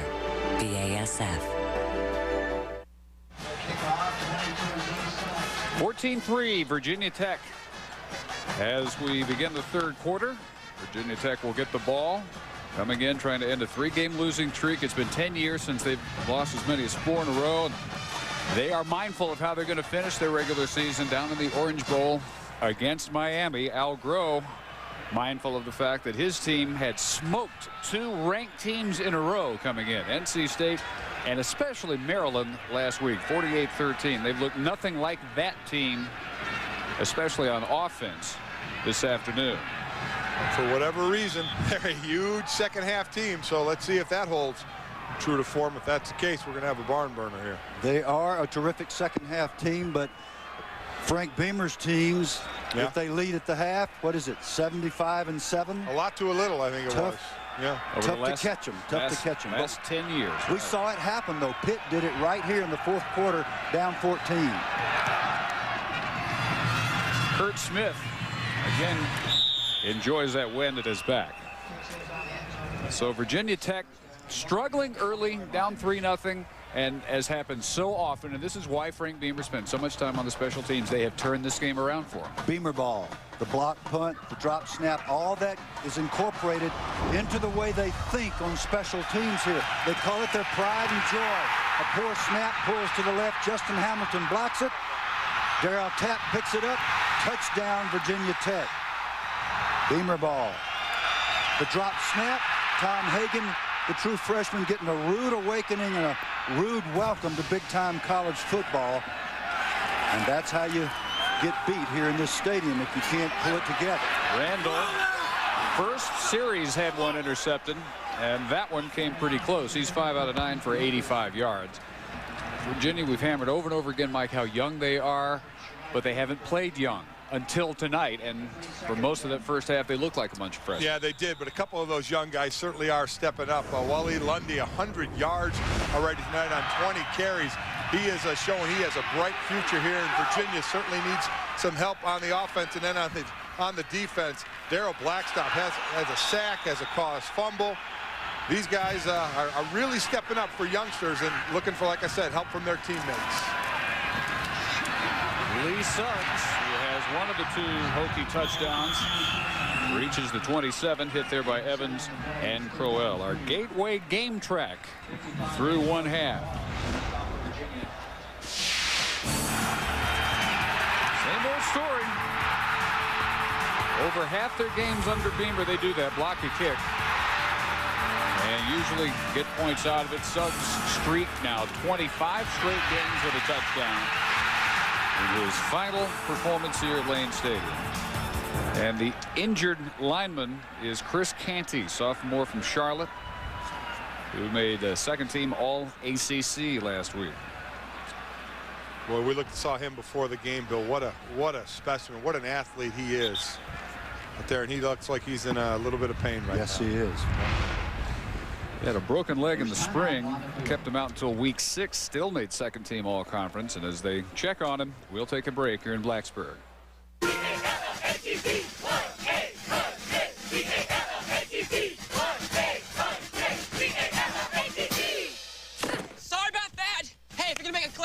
or dial in the center with 1-800-CALL-ATT. Let's show them, gang! 1-800-CALL-ATT. Free for you and cheap for them. Watch this. Ladder! Save on every call. Dial 1-800-CALL-ATT for collect calls.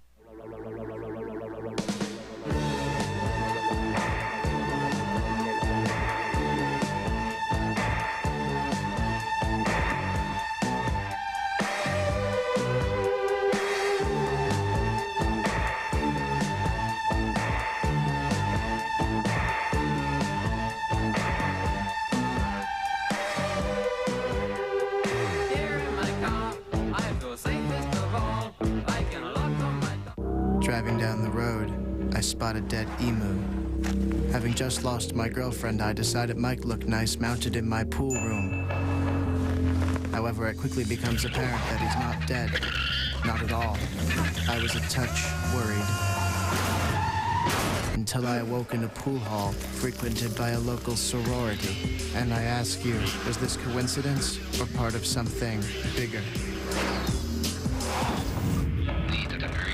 We moved into a new house where Mom got this great new job. I heard her talking to Dad about doing the right thing with her retirement money. Something about rollover, which gave me this great idea. Come on, baby. Come on. Roll over. Roll over. I'm just gonna turn your body this way. I hope her rollover was easier. It must be. No-load mutual funds from T. Rowe Price. Invest with confidence. Chris Canty had the leg problem early in the year. This looks like an elbow. Yeah, you're going to see on the number 95 there, the 30's going to come, Jerton Evans, and hit him right in the left elbow as he's going for the tackle. It's like you got hyperextended in there. Lots of nerve endings in that elbow, but hopefully it's not serious. So as they check on him, Randall and the Hokies have a 3rd and 3. And he's had a good day. 8 tackles from defensive end. Keeping all the way and stumbling before he can get near the first down marker. Brendan Schmidt there to cover up Ryan Randall. And a quick 3 and out to begin the second half for the Hokies. We have seen this play more and more, guys, this year. The quarterback just keeping. He's an extra running back, and now a 1-back set turns into a 2-back set. A 2-back set turns into a 3-back set when they has lead quarterback has lead blockers. That's right, and Lee Suggs was supposed to be the lead blocker there and just didn't really get much done. Randall fell. Very low kick, knocked down by the wind. Vinnie Burns gets a little bit of a bounce out of it, and it's killed finally at the 40. And are they saying that that touched a Virginia player? I sure didn't think so. No, I think there's a little bit of fighting going on. There's a little of that in-state rivalry. These guys went to high school with each other. You're lined up across from somebody that you know. You don't want to listen to his lip all year long. You want to win this game, and every now and then it just gets a little heated. Now, Virginia made a mistake here, but the return man, and then because he wasn't giving the getaway signal to the rest of his teammates, there were too many Virginia players by that ball bouncing around on the ground. Be very interested where this flag goes. You're not kidding. And when you're doing that, when you're back there in that situation, you need to be shouting poison, poison, so that everybody knows to get away from it. After the play was over, we have a dead ball personal foul against the kicking team. That's a 15-yard penalty and first down. And the wind at their back, the Cavaliers have. Now, I'm going to go out on a limb and say that the Cavaliers, for all their youth, got to take advantage of this. Now we get another shot at it. All right, there's... That's the first mistake, trying to catch it and then backing off. And now none of his teammates know to get away from it. They're all hovering around it. Oh. That's dead right there, but the play didn't end necessarily. And so with that mark-off, 46-yard line of Virginia Tech, Lundy starts. And out of bounds at the 40. Boy, he's fun to watch. Yeah, he is Canty going again.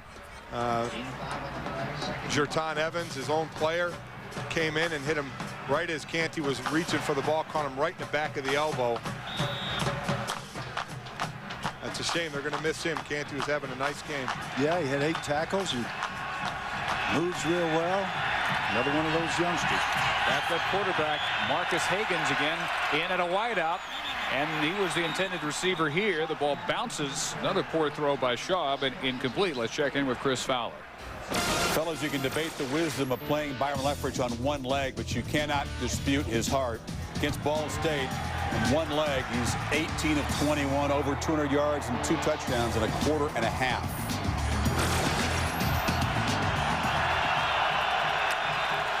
Wow, amazing. He is a warrior, Byron Leftwich. 3rd and 4. Michael McGrew in motion. Shaw, swing pass, incomplete, intended for Jason Snelling. And Mikel Baki had it read, sniffed it out. Even if Snelling hangs on, he gets blown up right there. Virginia Tech's got an answer for everything today in this varied Virginia offense. The coverage here is man. Mikel Baki does not drop into the zone. He does not give them the room. He's running right now. You see his path is directly to the football, which allows him to make a play like that. Higgins' kick will pound into the end zone. 40, nets only 20. All right, we've had the ongoing discussion week in, week out, and we'll admit we've dropped some of our early candidates. Seneca Wallace's name hasn't come up very often lately. But I think we've got it narrowed down, and we've got 3 different opinions here. Mike, you are still a Brad Banks man. I'm going with Brad Banks. I think he's had a fantastic year. I would vote him the Heisman. Bill, you're still a Ken Dorsey man. Ken Dorsey, undefeated, 35-1, leads his team, wins them all. You're both wrong. We're both wrong? You're both wrong. Uh-oh. Randall to Jones. And the pile will move forward about 5 yards. Flag down, going to be offside. In the last few weeks, how can you ignore what Larry Johnson has done for Penn State? He's over 2,000 yards, 8 yards per carry. Gentlemen, that's unheard of. Penn State 8-3 against the good opponents. Larry Johnson doesn't make much. 9-3, and if he doesn't get the Heisman, he is the only 2,000-yard gainer on a 9-win team who would be denied the Heisman. Now, why would you want to deny Larry Johnson his Heisman? Because Dorsey deserves it more. That's the only reason. Not for 35-1, because it's not a career award. Alex, where are you in all this? Okay, how about 12-0? I would agree with Coach Curry on this, you guys. All right, turn her mic off. Turn it off. She can't talk anymore. Alex, you're so bright. Well, you can tell. Offsides, 1st and 5. Jones lost it. And Virginia may have come up with another one. They have it inside the 30. Well, Heisman talk to be continued as we see if Virginia can take advantage of this one.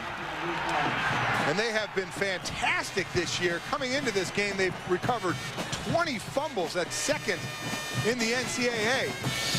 Again, these guys tackle and they go for the ball. Justin Walker, 99, just got that hand in there and ripped it out. And he's an old guy. Yep. He's a junior. Staten Island, New York. Look at that. That's how you get the ball out.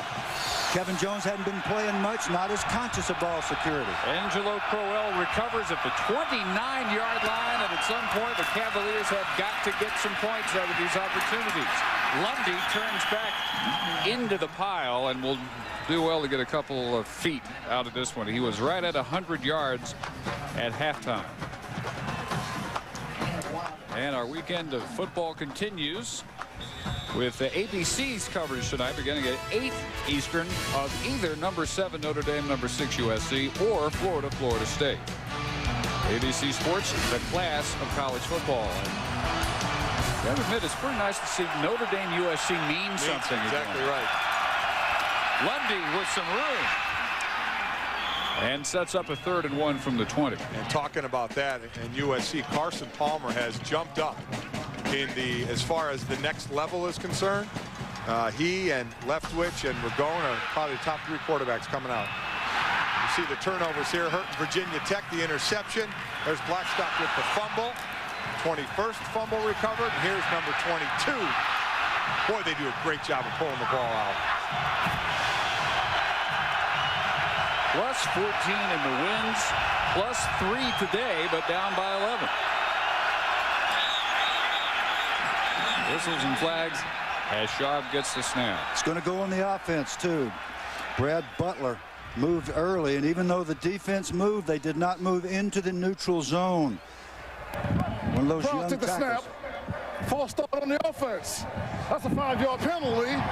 We still have third down. It used and to I'm be, telling you, 3rd and 1 is so much better than 3rd and 6. It's like light years. There aren't many good 3rd and 6 plays. Virginia Tech's defense, having been much maligned the last 3 games, has risen to the occasion, and this young Virginia offense has got to produce here. This is crucial.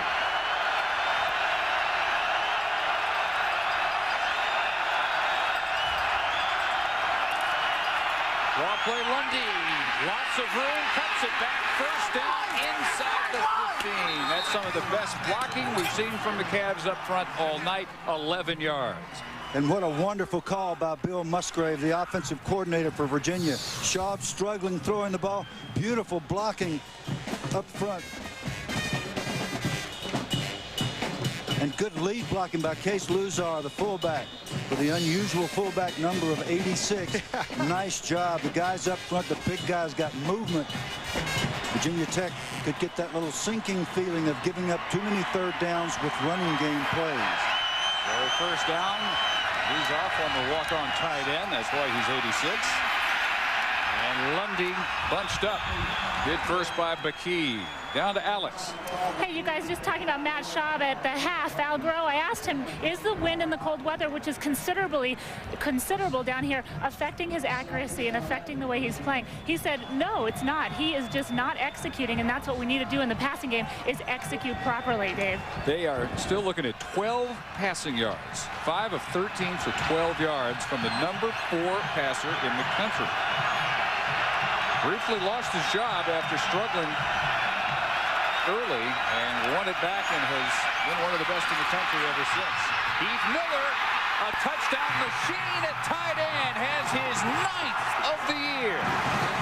Boy, oh boy, we talked about Heath Miller at the top of the program. Now 9 touchdowns, came in with 28 receptions, close to every 4 times he caught a ball was in the end zone. I mean, that is incredible. 6'5", about 260, Andy Heck, who went to Notre Dame and is now a graduate assistant here and coaching the tight ends, said, you got to talk about this guy. He is a prospect right here. Good job catching and avoiding the tackle and getting in the end zone. But Hughes hooks the extra point, and it's still a 5-point game. Heath Miller has set a new ACC record for a tight end with his 9th touchdown catch of the year. Another redshirt freshman.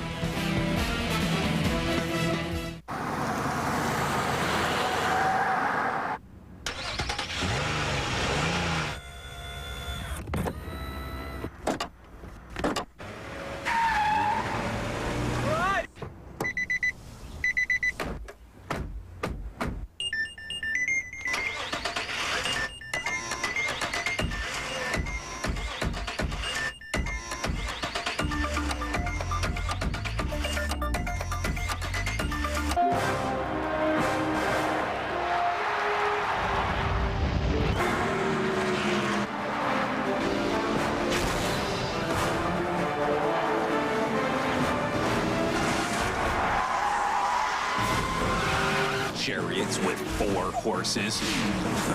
Try 700. NASCAR Thunder 2003. Rated E for everyone. EA Sports. It's in the game.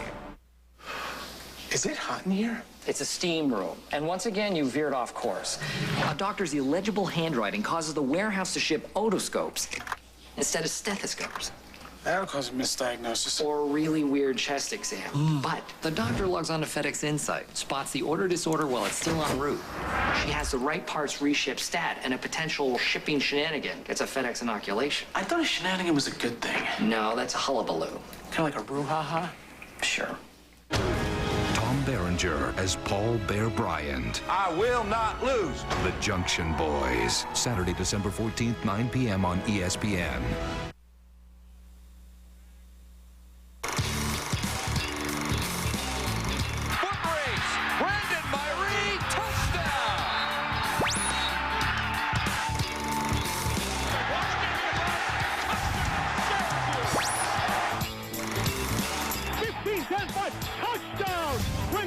Smith took it to the house.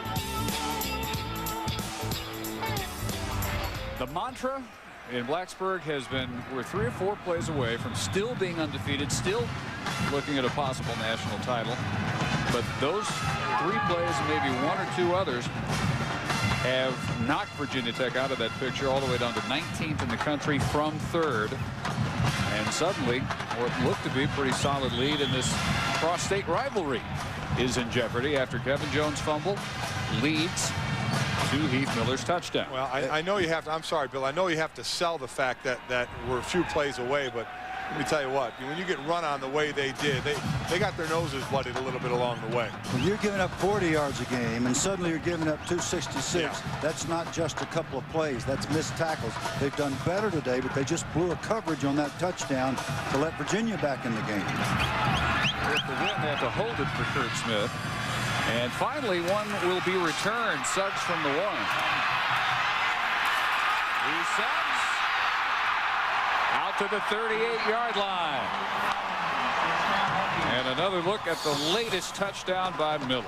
Well, you'll see Heath Miller here now coming across the field, all the way across the field. Somebody has blown a coverage. This is man. There's nobody on him. And then the missed tackle here. And he's gone to the end zone. Michael Crawford, God bless him, Michael Crawford playing under extremely difficult conditions. You got to admire his courage dealing with the cancer situation and out here playing football, but he did miss the tackle. Suggs, as the snow returns. Now, Michael Crawford is just a remarkable story, and they still don't have a full diagnosis, do they, Alex? You know what, I asked actually today, and they did get back a biopsy that they took 2 weeks ago to kind of give him a definitive answer whether or not he has lymphoma. That came back without an answer, really. I guess it takes maybe up to 3 to 4 tests before they can actually know. They say it's likely he does have cancer, but he just wants to play football until he knows exactly if he does or not, Dave. Well, if it is cancer, they're optimistic that they're catching it early enough, and that obviously he's so young and in such good health that he will be able to beat it. But how much do you have to love and admire a young man who wants to be out here with his teammates? I can't imagine anything better than that for Michael, or as a lesson for all the teammates and frankly for the rest of us. Alex? Yeah, Coach Curry, actually, Coach Beamer told us that every time he sees him, he has tears in his eyes. He can't believe what this kid's going through, but he says he is so positive and has brought just such a positive aura to the team that they just love having him there. Well, Michael's not got tears in his eyes, does he? No way. Just wants to play ball. You got to love that. Probably a safe haven out there to be with his buddies playing football. Mark off for 5, 2nd and 11. Quarterback draw. Randall weaving to the 42 into the arms of Crowell. Very important to understand about field position. This wind is swirling, but the prevailing wind is still against Virginia Tech. So they take the kickoff and get the great return by Suggs, and they're not down there inside their 20-yard line. They're outside the 40.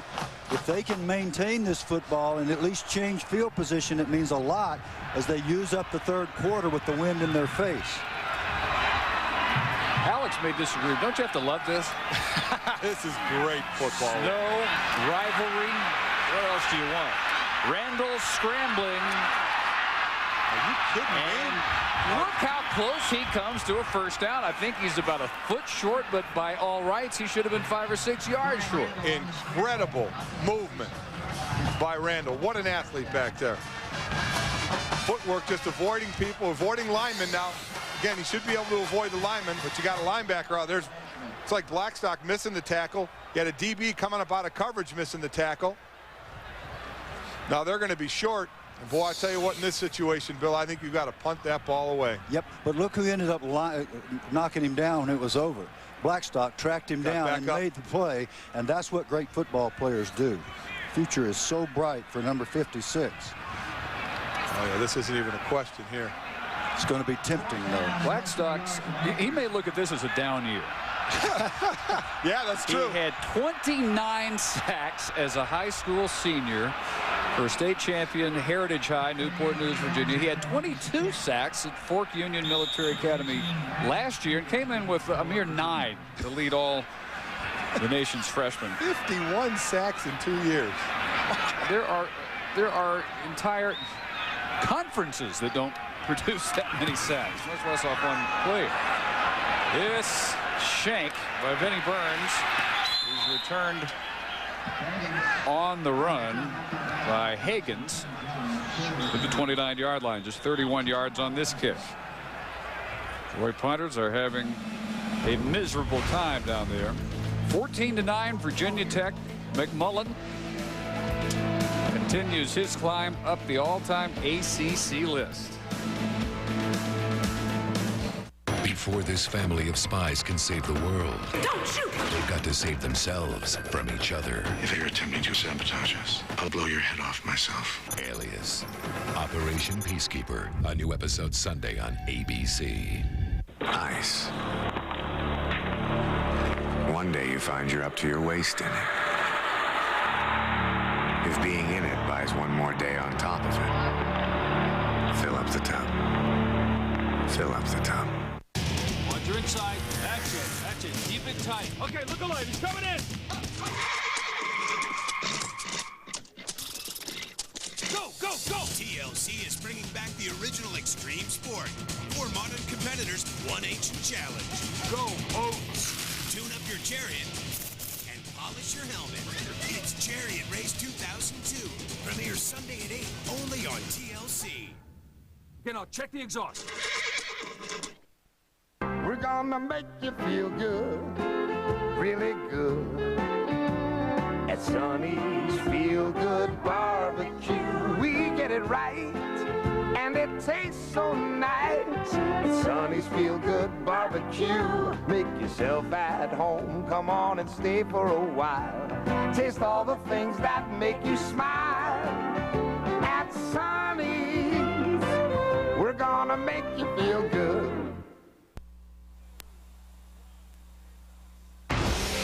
ESPN's presentation of college football brought to you by Gateway, a better way, and by Saab.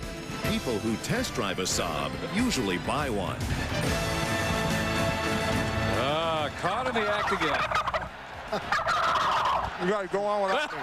Are you going to leave some this year? Virginia from the 29-yard line. Schaub turned on the option, had nowhere to go. Big day continues from Mikel Bakee. Tell you what Virginia Tech is doing very well is they know that Virginia likes the short pass. Again, of 23 completions last week for Schaub, 13 went to the running back. So we've seen the linebackers doing a great job following those running backs and not giving up those short passes. And when they are caught, making the tackle right away. Yep, they're just clamping them. Cavaliers have had virtually no passing game. They're sticking to the ground again as Lundy weaves to the 35, and it'll be 3rd and 4. Whitaker and Hardy in the secondary for the tackle. Bill, is there any different kind of play calling here that now Virginia has a win at their back? I mean, do they need to kind of make some hay here in the 3rd quarter? I think they need to do exactly that. You think about the fact that they've thrown the ball for 248 yards a game, and they're out here hog-tied or turkey-tied in the passing game. You've got to be able to complete some short ones. Make this first down. 28 passing yards. On 3rd and 4, incomplete. Intended for Higgins. So that's the 3rd time tonight they have lined up the backup quarterback, Marcus Higgins, at a wideout. They're just not effective unless Schaub is accurate with the football. And for him to have a bad night, not a good time to have a bad night. They have got to have a good punt here. They have got to try and keep Virginia Tech back a little bit in field position. Higgins had an adventurous night, to say the least.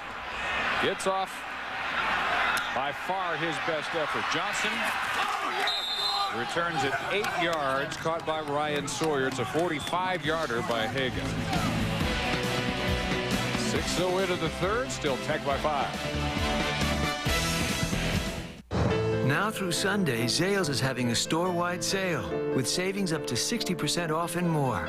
Like this 2-carat diamond bracelet, now just $4.99. Quantities are limited at Zales, the diamond store. You have done me a great injustice, Johnny. This is not fit for a man. New Blistex Clear Advance. For men, Johnny. For men. It's shine-free with tough protection, and I know about protection. New Blistex Clear Advance. For men. Only Remington has the most cutting blades, the fastest cutting speed, and the most total floating head action. How important is that? Well, how important is a close, comfortable shave? Remington, what a great shave feels like. On this Sunday's NFL Countdown, can anyone say Michael Vick? Vick. I think for Mike Vick, the thing that There's an unmistakable buzz surrounding the play of Michael Vick at quarterback. Play by Mike Vick. And the Ricky Williams diet. He eats opposing defenses. Plus more. We're going to stir it up here a little bit. Madden. We'll have crazy turkey all over the place. And previews of Thanksgiving weekend, including the Bucks and Saints. Still hungry for some football? Sunday NFL Countdown, 11 a.m. on ESPN. He turned boys Well, that's how it's done. into players. He turned players into champions. Tom Berenger as Paul Bear Bryant, the Junction Boys. Saturday, December 14th, 9 p.m. on ESPN.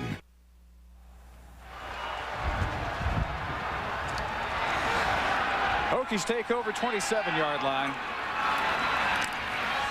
And back to Suggs on the ground. Couple of broken tackles and a gain of 11 yards. Wow, is he fun to watch run. He is something else. 6 foot, $198. Not overly large. Couldn't tell that by looking at those guns of his. But he makes just some nice subtle moves to make you miss. They clocked him at 4.27 in the 40. Michael Vick was clocked at 4.25. Fastest quarterback in history. So Suggs is in that neighborhood even after the knee surgery that cost him almost all last year. Back to him again. And hit at a 44 by Jerton Evans. And we check in with Chris in the studio. Oklahoma State shoot about 7.5 minutes, kicked a field goal to go up 17. The Sooners desperate to cut into that. Trent Smith hauls in his second touchdown catch. Still, though, a 10-point game. Sooners calling timeouts, trying to get the ball back in Stillwater. Well, the second year in a row where Oklahoma's national championship hopes apparently going to end with the loss of a state championship. Although they have made that competitive. Suggs, little juke, nothing there this time. And the Hokies will have a third and about 3. Again, Bill's talked about it, the field position game here. That's why plays like this, 3rd and 2 at the 48-yard line, is very, very key as to whether Virginia Tech hangs on to that ball, try and run the clock out till they this quarter till they get the win. Pretty good job by Virginia. Again, outsized up front, holding the line of scrimmage. So 3rd and 2. Suggs most of the way at tailback. Fake to him this time, and Randall's pass batted down to the line of scrimmage. Evans. And Virginia Tech is now 2 for 8, 25% in their attempts to convert on 3rd down in this football game. And it's not very often that a safety's in there. He's in there in a blitz situation. He gets picked up, but Evans gets that great vertical jump and gets up there and gets a piece of that football. Get him in the critical armpit. time. You're not kidding. Wow. They come after Vinnie Burns. Sawyer came pretty close. And a sideways hop there to the 36.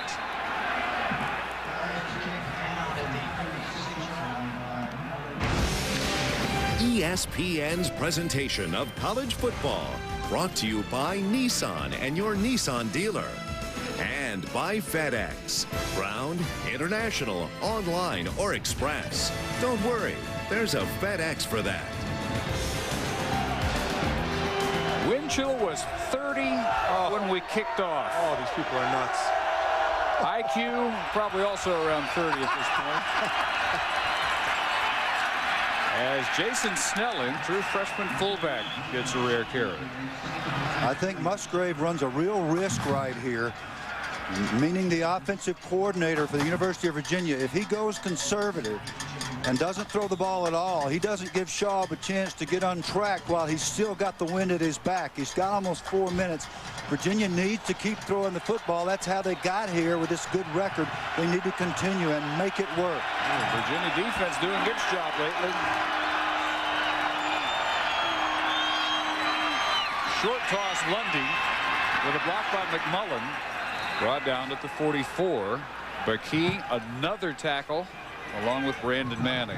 And McKell wanted it known that his name has been mispronounced his entire career. It's not McCall. It's not Michael. It's not McHale. It's McKell, although it's spelled M-I-K-A-L. So this is the beginning tonight, McKell Bakey. 3rd and 2. Virginia 3 out of 10 in these situations so far. Got to get better. Brockway Lundy. Going to be close. Second effort, I think he does have it. If he's going to get it there, you're right. That was a second effort. Now, they did that on 3rd and about 5 or 6 last time out, and they made it easily. It looked like Virginia Tech was ready for it, but just weren't able to bring him down. We got McKell McGee for 11 individual tackles here so far. He's got that nice knack of taking on a blocker, getting off the blocker, Luzar there, and making the play. And even though they made the first, they didn't make much. Word, by the way, on D'Angelo Hall, will not return. More back problems. Tried to go. Just couldn't stay in there. Keith Miller has a short toss. Short toss for us. Back to Chris. Well, the CSU team that beat Virginia way back in August, trying to close out the Mountain West campaign undefeated. Watch this. Bradley Van Pelt gets away in the 2-point conversion, finds Joey Kapari. They tie it with UNLV 30-30, 4th quarter. Boy, where's UNLV come from? Wow. You're not kidding. Challenge the number 13 team in the country like that. Don't ever count John Robinson out of anything. Under 2.5 minutes in the 3rd quarter. Schaub, reverse McMullen. Out in the open field. He cuts back, has a first down. Still on his feet inside the 35-yard line. At least twice earlier, they faked this play. They finally go to it, and it gets them 19 yards. And they got exactly what they wanted, with one exception. The aggressive Virginia Tech defense all ran toward the initial action, except Vegas Robinson, who stayed home. Number 6, you see him in hot pursuit, and he can't catch him. Vegas made the right decision. He just couldn't run fast enough to catch McMullen. That long stride. Mullen ran a reverse last week and threw the ball for a touchdown. Yes, he did. That was an incredible play. He had the reverse field, dodge a sack, and get it off to McGrew for a touchdown. Oh, boy. Lundy diving on that, but this is going to be an enormous loss back to the 42. Well, this may force them to take it down the field a little bit more. Again, the plays we've seen, we haven't seen a lot go down the field. Is there. Lundy may have been looking where he wanted to go instead of looking the ball into his hands. Again, we're seeing both sides do this, that little flip back to the running back, get him the ball quickly so he can decide if he wants to take a play side or cut back. They got to pick up some chunks here. They don't have to go for the whole thing. Loss of 9. Hagan's out of the backfield in motion. Fake to him. Now they'll throw it. And Hagan's unable to get free in the open field from Brandon Manning. What a nice tackle. Brandon Manning. Mike, you've talked about it so much. These guys come up and try to blow somebody up. He came under control, kept his feet under him, made the play, got the guy on the ground. And that's how they said they needed to do it tonight. Bud Foster, defensive coordinator for Virginia Tech, said, we're not going to probably be coming after him a whole lot because of that short pass. We'll let him make the throw, and then we'll get in position to make the tackle. And they've been doing an excellent job of that tonight. 3 wides left side on 3rd and 15. All day for Schaub. Deep over the middle, underthrown and intercepted. Darnell Wiles returns it to the 11. Schaub had a man open. McMullen underthrown and an easy interception. The 5th of the year for Darnell Wiles. Exactly what Bud Foster said his intention was in this game. Play a lot of zone. Hope Schaub gets impatient. There's 4 deep, 4 across. Perfect coverage. Everybody covered here in a matchup zone, what Lou Holtz calls a matchup zone. Wiles makes a nice break on the ball, and the defensive strategy works. He throws that ball a little earlier. He may have enough air under it to get it there. Threw it too late. Suggs getting back with the toss. And hit by Andrew Hoffman, the nose tackle at the 15. That should do it for the third quarter. We want to extend our deep appreciation to the men, women, and children standing by their families serving in the United States Navy and Marine Corps at Guantanamo Bay, Cuba. Watching ESPN on AFN, the American Forces Network. Happy Thanksgiving. Hope you're enjoying this one. 15 more minutes to go. Darnell Wiles and the Virginia Tech defense looking more like themselves after being shredded 3 weeks in a row. Trying to end that losing streak. They lead Virginia by 5. The Gospel, according to ESPN. Available now. My son Brian and I are making sure everyone in Chicago is eating good. Hello. Hi. Hi. Hi, how you doing? Hey, thanks. You need some nice, hot, chunky soup to fill you up right. Introducing Campbell's Chunky Herb Roasted Chicken with potatoes and garlic. Big chunks of savory roasted chicken and loads of veggies. Are you a good player? He's a great player. Do you want to see? Duck, duck, goose. New Campbell's Chunky Roasted Favorites fill you up right.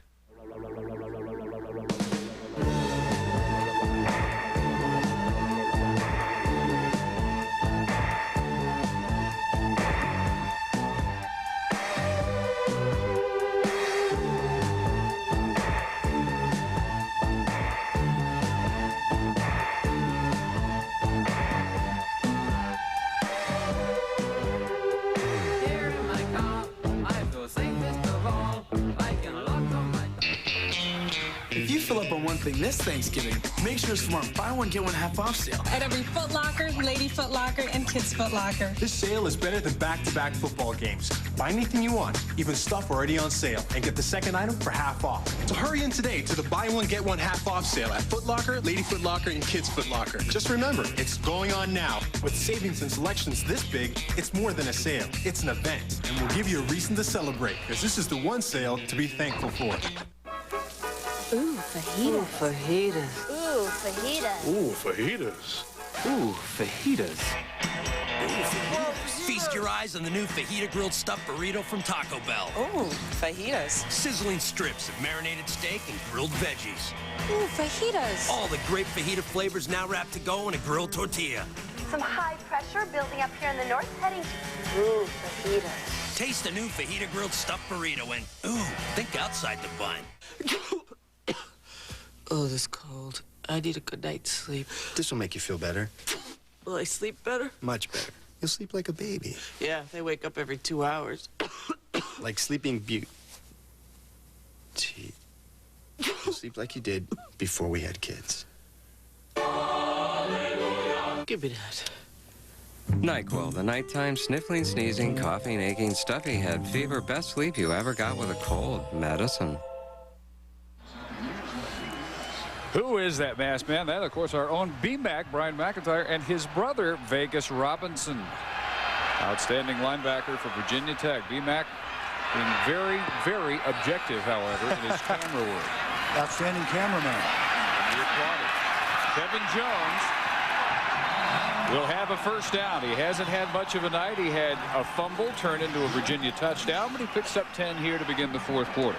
And he, the bigger of the two, in the 1-2 punch of Kevin Jones and Lee Suggs. We talked about Suggs at 6 foot, about $198. Jones about 212, 215. A little more power in his running game than Suggs. Has some more moves, and the speed of that 4.27 that Dave mentioned. That is just flying. Pro scouts are going to love that. 6-footer, about 200-pound Suggs, 6 feet, about 212 Jones. He enrolled, looking like he got 4 or 5 years beyond his age, because he had been in a real strong weight program administered by his father. Let's check in with Chris.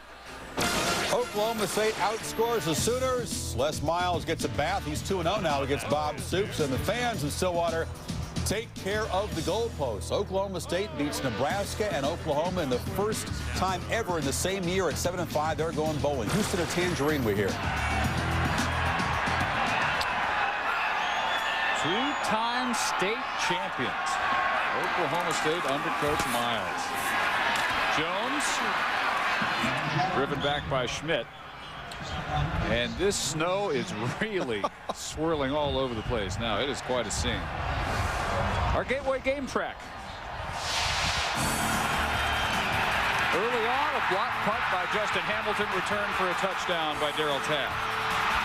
Made it 7-3 Virginia Tech. Keith Miller's 9th touchdown, an ACC record for a tight end. That made it 14-9. And off and on, we've had this. Yeah, that's snow. Thanks, Bill. Well, missing Randall on a blitz, turns it up for a first down to the 47.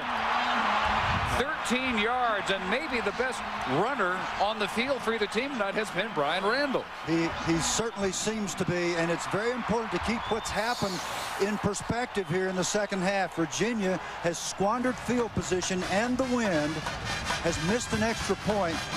Now Virginia Tech has the win and is marching methodically down the field against the young Virginia defense. Is Virginia closing the gap talent-wise? Yes, they're playing Tech much better than they did a year ago, but they're going to have to close the deal against the win. Back to work goes Suggs and fights his way to midfield. Well, you talk about a few plays in a game, Bill, that can make the difference. That one there, 3rd down and short.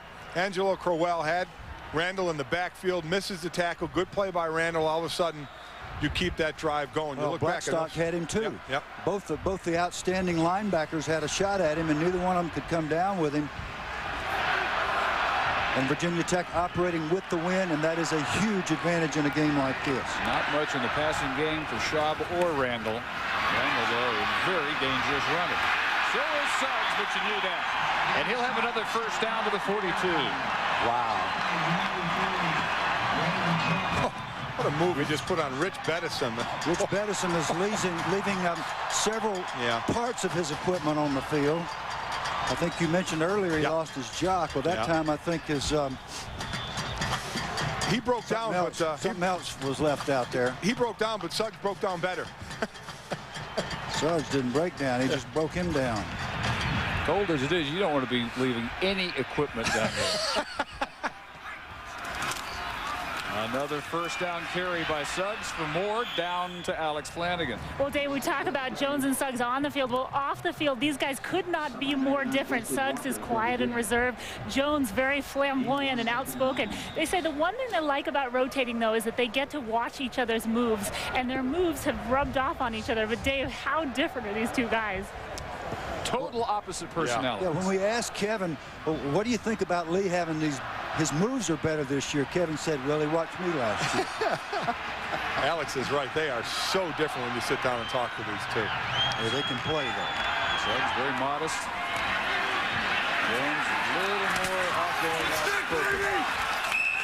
And down to the 38-yard line he goes. Another tackle by Angelo Crowell. And while Jones doesn't mind the splitting time, you know everybody wants to play. And I guarantee you next year when Suggs is off trying to make his mark in the NFL, Jones is going to want to carry that ball about 25, 30 times a game. He's not going to want to share anymore. The Virginia defense has done a much better job tonight on 3rd down than they've done throughout the year. Virginia Tech's 3 out of 9 in 3rd down conversions here with their next opportunity. Another big play for both teams. 3rd down and 6. Randall has been so dangerous keeping in situations like this, but he'll heave this one deep and incomplete, intended for Terrell Parham. First time they've thrown his way, it's overthrown. And the Cavalier defense finally holds. Boy, I tell you, Virginia's going to have their work cut out for them. Let's see if Virginia Tech can peg them inside the 10 here. Again, we can't tell you enough about the wind and just how hard it's blowing down on that field. Well, they caught him in man coverage. It was obvious, and they tried to get the big one. I'm surprised. I would have thought they'd go for the first down and run a crossing pattern. Burns with a little pooch job. Angled it around the 10. They'll mark it at the 9. Couldn't do it a whole lot better than that. Great play in a game like this. A great play to make Virginia start inside their own 10. Keep looking up to the heavens, looking for a sleigh and 8 tiny reindeers. A little early, I guess. Great football weather, though. Lots more to come from Blacksburg.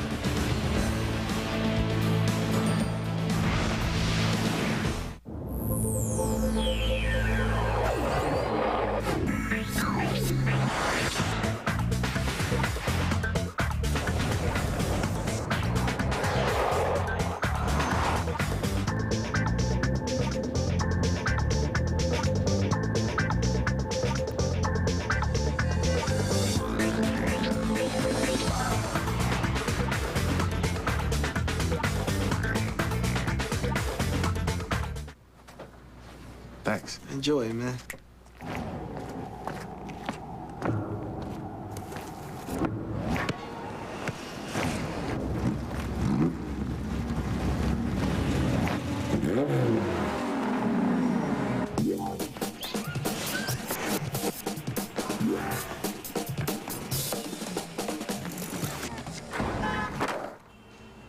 A-Cube technology from Adidas, exclusively at Foot Locker.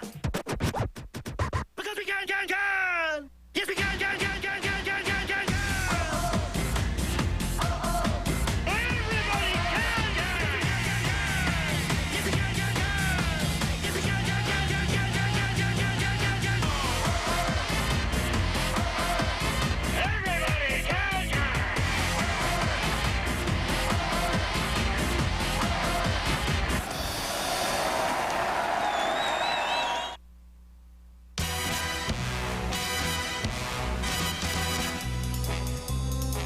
Bond. James Bond.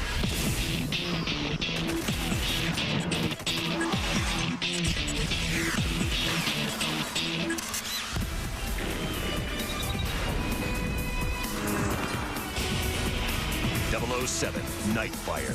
Rated T for teen. Challenge everything. We're in Blacksburg, Virginia, not the North Pole, no matter what that looks like.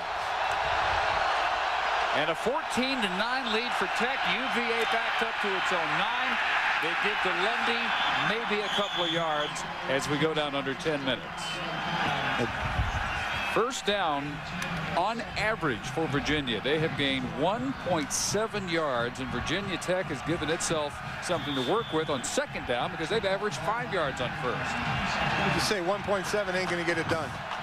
I'm not too smart, but I can figure that out. This young Virginia team has a history of running trick plays in bizarre situations. This may be one of them.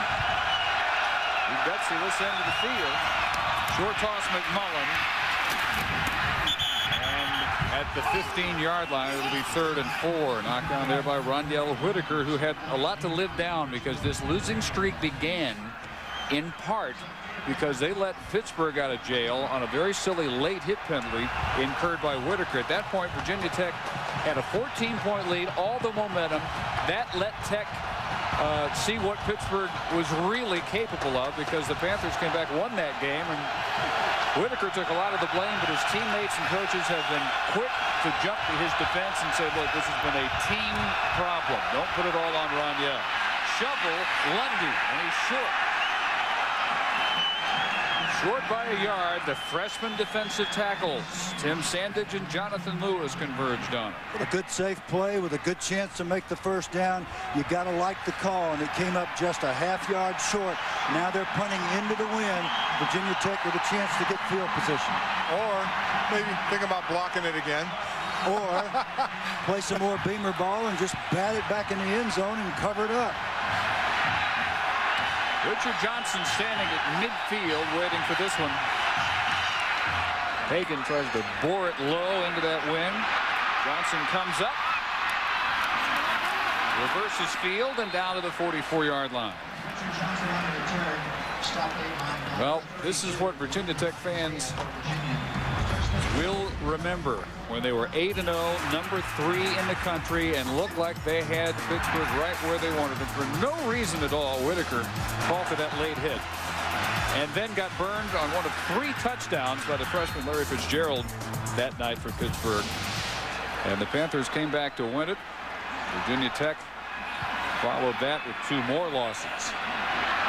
In good shape here with a 5-point lead. First down at the Virginia 44-yard line. Jones with some room to juke. Kevin Jones down to the 23. What a move he made on Jerton Evans. Are you kidding me? These two are unbelievable. Fantastic blocking as well. The Virginia defense couldn't get off their blocks, and all Jones had to do was just keep picking his hole. Watch the stutter stepping. East and west. He starts right, goes left, and the kick back outside. Great blocking. Good job by Jimmy Martin. These guys do a great job of going east and west, but then as quickly as they can, change it to north and south and get those positive yards. 21 yards for Jones, give him 57 on the night. And back up the middle, tried to spin off the pile, and he'll pick up 4. Again and again, the Virginia defense has been called upon in very difficult situations like this, and they have come through and kept their team in the football game so far. This can be one of those defining moments in a program. We've talked over and over about whether or not the talent gap has closed between these two teams. Obviously it has. Virginia's a much better football team than it was a year ago, but this is their chance to see if they can get another stop and keep their team in the game in the 4th quarter. Second down and 6. And again, Jones in the middle. Bounces off the pile and does get extra yards this time. It'll be 3rd and 1 from the 15. Don't forget, 7:45 Eastern tonight. More college football Saturday presented by the U.S. Postal Service as Timmy Chang and June Jones Hawaii Warriors welcome Alabama in what will have to settle for the Crimson Tide as their bowl game this year. From Honolulu, number 3 offense in the country against Alabama's 3rd-ranked defense. Gut check time for that Virginia defense. Frank Beamer does not want to try a field goal. 3rd and 1. Suggs, 1st and goal. Well, that was just fantastic blocking. Luke Owens, the guard, pulled and he didn't even have to hit anybody. Nope, that's because Jake Grove, Jacob Gibson, and Anthony Davis, the left side of the offensive line for Virginia Tech, got those big pads down and moved those feet. And look at the hole. Look at it open. Boy. Beautiful. Great job of blocking. That's offensive line play the way it's supposed to be done. So Virginia Tech now close enough to smell a possible clinching touchdown. The Untouchables, one near 100. Jones, the star of this series. And Suggs will go over 100 as he reaches the 6. There is no doubt Virginia has to hold them to a field goal attempt, guys. I mean, to make it 17-9, then Virginia would have a touchdown and a 2-pointer to tie it up. Well, this is 2 in-state rivals that are battling every inch of the way. Angelo Crowell giving up nothing. Maximus with the big hit there on Suggs. Suggs usually runs over people in this territory. Season turned around for Virginia when they shuffled some folks on the defense after losing 35-14 to Penn State. They have been a completely different unit. But can they keep their offense in the game here? Suggs off tackle, touchdown.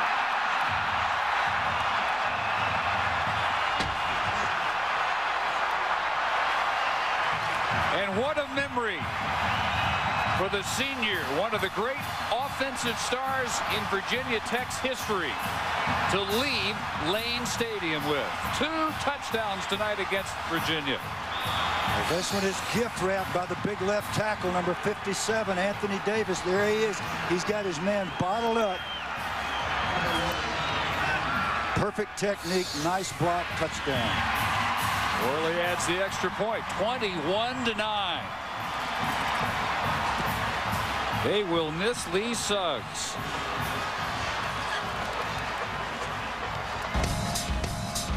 17th touchdown on the ground this year for Lee Suggs. All set up by Jones.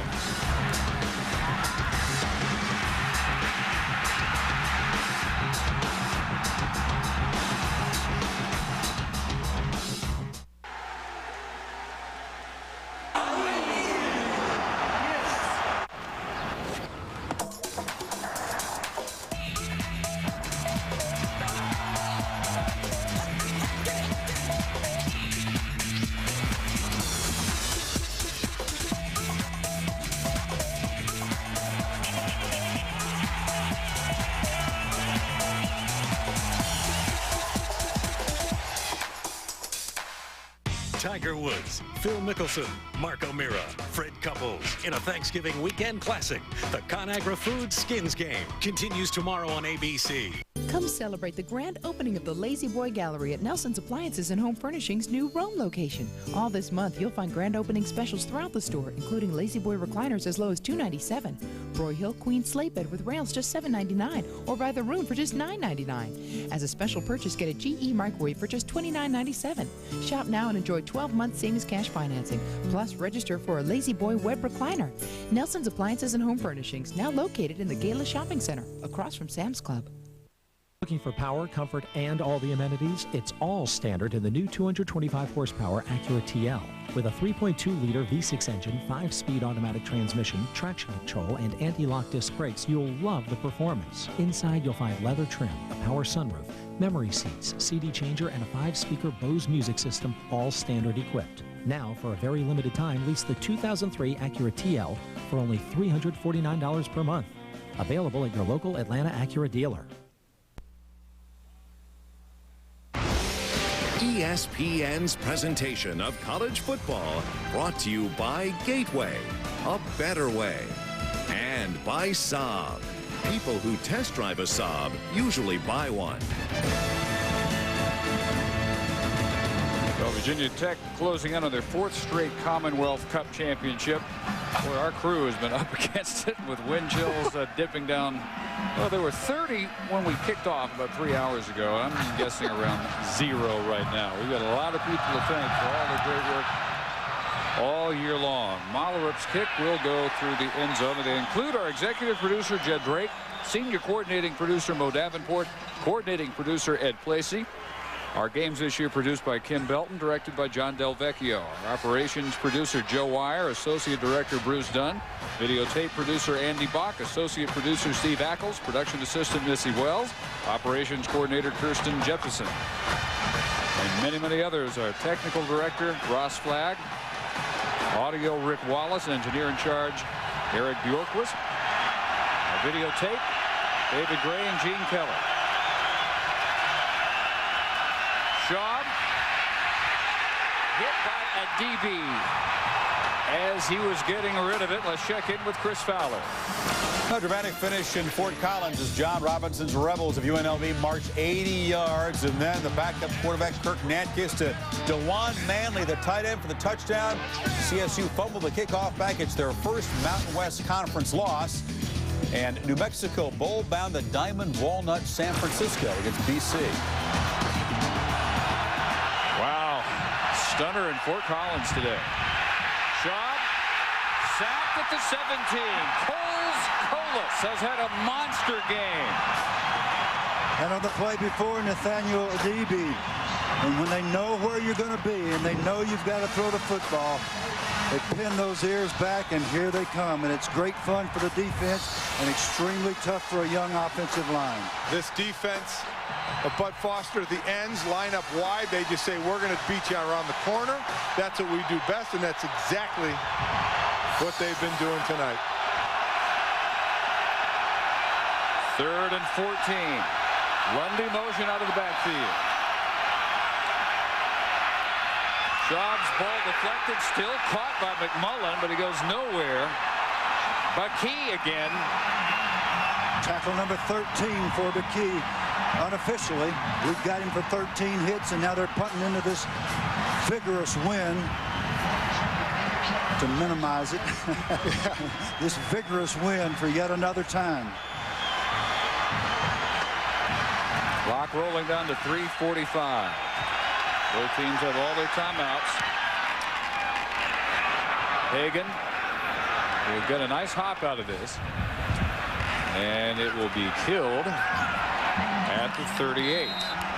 Also want to thank our camera crew, and especially those who have had to weather the conditions today. Al Ishu, Mike Jackson, John Sherrill, John Shupin, Dan Roach, Brian McIntyre, Dwayne Crump. Our videotape operators, Don Geist and Greg Lowe. Our booth audio, Buck Jordan. RF audio, Jeff Shuey. Graphics from Steve Getz. Our 1st and 10 folks, Steve Webster and Mike King. Our maintenance engineers, Dean Fogg, Gary Christensen, and Joe Dolney. Our operations assistant, Laura Hawker. Spotter and stage manager, Ken Trevor. Our spotters, John Barnett, Mike Barnett, Wave Robinson, and Thomas Batis. Our statistician, Kirk McCarley, assisted by Ken Roselski and Chris Kokas. Jones. Also thanks to our college football production coordinator, Nikki Godfrey, and our researchers, Chris Felica, Brad Edwards, and Michael Corbo, who come pretty darn close to making us sound like we sort of know what we're talking about. You are not kidding. What a fantastic crew. And all I have to say is any other group have a leader like we do in our producer, Kim Belton, who is in the Stanford Hall of Fame for basketball? Yes, he is. Is there another Hall of Famer out there producing any of these games? Not that we know of. That's what I'm talking about. He's the man. You're the man, Kim. Let's do a pickup game with other crews. I bet we win. That's right. I'll be the water boy. Virginia not using any timeouts. Jones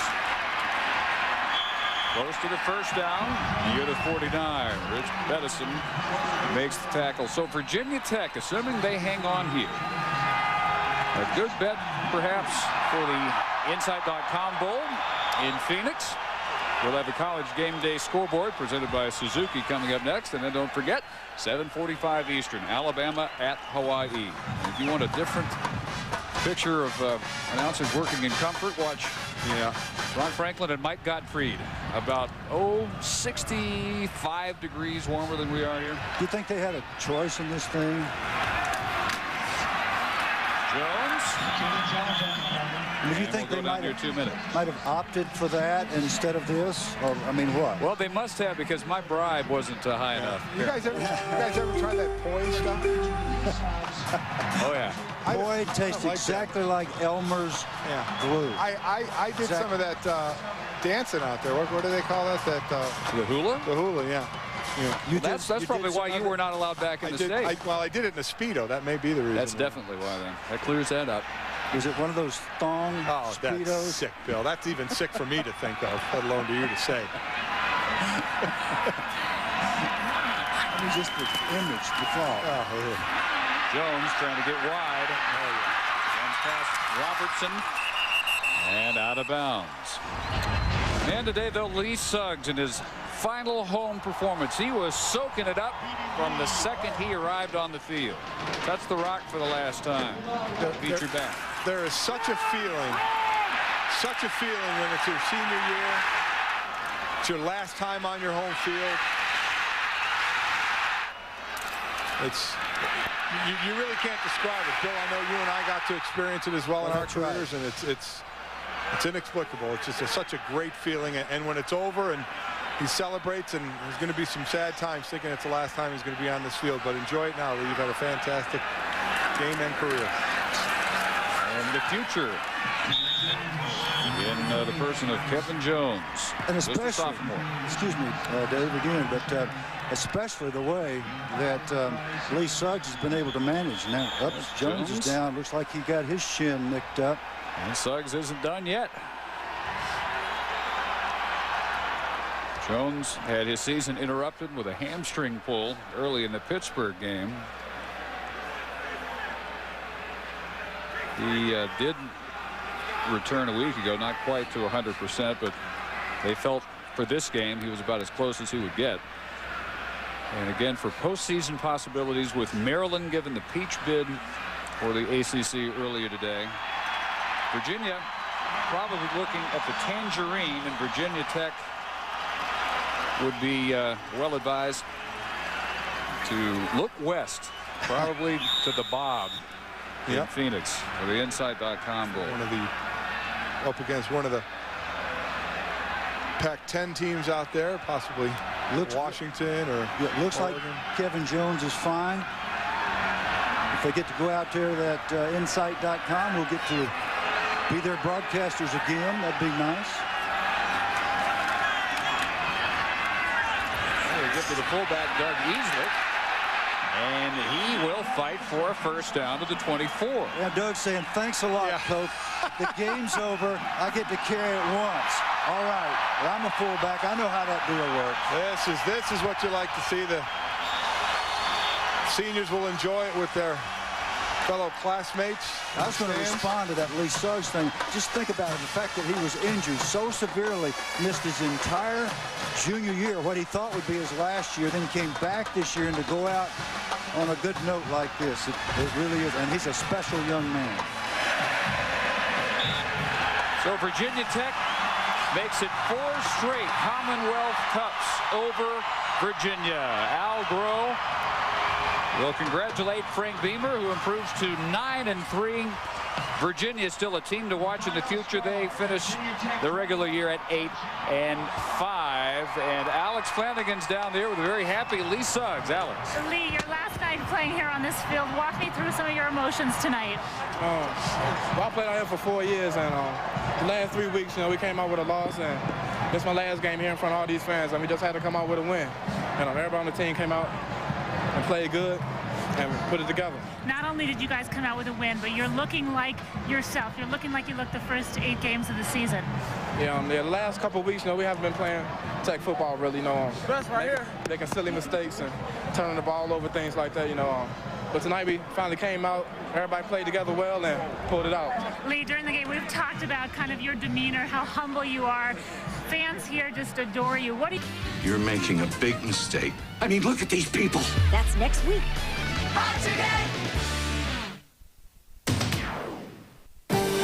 Introducing New America Online 8.0. It's not just a new version, it's a whole new vision. Sign up today. Call 1-800-4ONLINE. AMC's Real Clues, the movie game for everyone. Race to answer clever clues about movies and stars. Bring home AMC's Real Clues from University Games.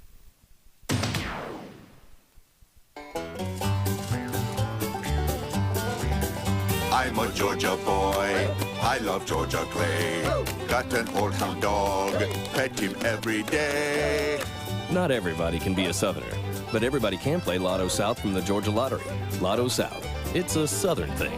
I'm a good old boy. Love my ma and pa. When I feel fine, I say yee-haw. Why won't they let me dance? What do I do if I want to come down? You can move your legs like a duck. Honey, smile. It's not a smile, it's total fear. I don't know how you convinced me to do this. Because you're braver than me. Remember your last vacation? Wish you were back there again? Well, wishing's not going to do it, but this can. The Gold Delta SkyMiles credit card from American Express. Call 1-800-297-3400 now to apply. Take a picture! You'll get 10,000 bonus miles with your first purchase. It's beautiful! So right away, you're almost halfway to your next vacation. And you'll always get double miles at supermarkets, gas stations, for Delta purchases, and more. This is so cool. So stop wishing. Call 1-800-297-3400 now to apply for your Gold Delta SkyMiles credit card. With bonus miles, double miles, and no blackout dates, your next vacation is closer than you think. Where will you be 3 years from now? It seems like a long time off, but what if you could earn your bachelor's degree, a 4-year degree, in just 3 years? That's 3 years of hands-on learning, 3 years of dedicated professors. Just 3 years till you earn your degree, and the salary that goes with it. Where will you be 3 years from now? If you were to call DeVry University today? Now ask yourself, where will you be if you don't? DeVry University. Think ahead. Your pet's same exact heartworm and flea medications delivered to your home, saving you time and money. 1-800-PET-MEDS. We deliver savings and convenience.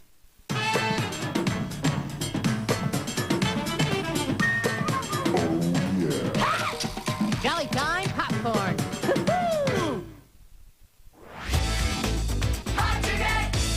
Looks like we're out of time again for this edition of Hot Ticket. But before we go, let's recap the votes. Adaptation is a real mind-bender, but well worth the effort. We also agree the Emperor's Club is hot. Analyze That scores a split decision. I say hot, while Leonard says not. And Equilibrium falls flat with 2 not votes. Hope to see you again next week. And until then, remember the words of Jack Benny in The Horn Blows at Midnight. As Methuselah once said to me, you should live so long. Bye-bye.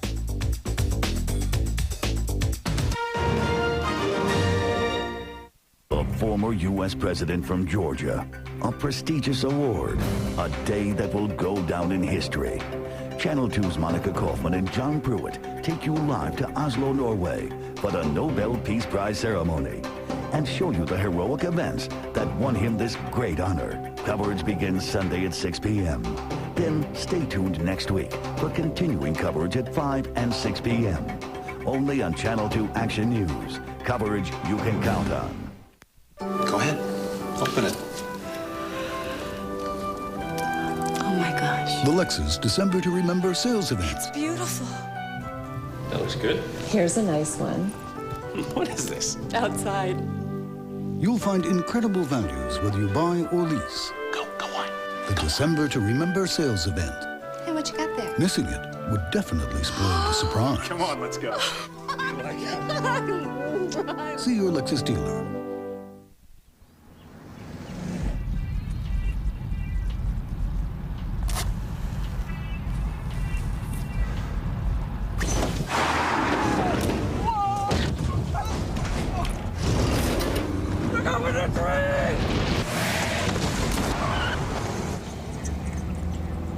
What are you doing? You're endangering my life. Just returning the favor.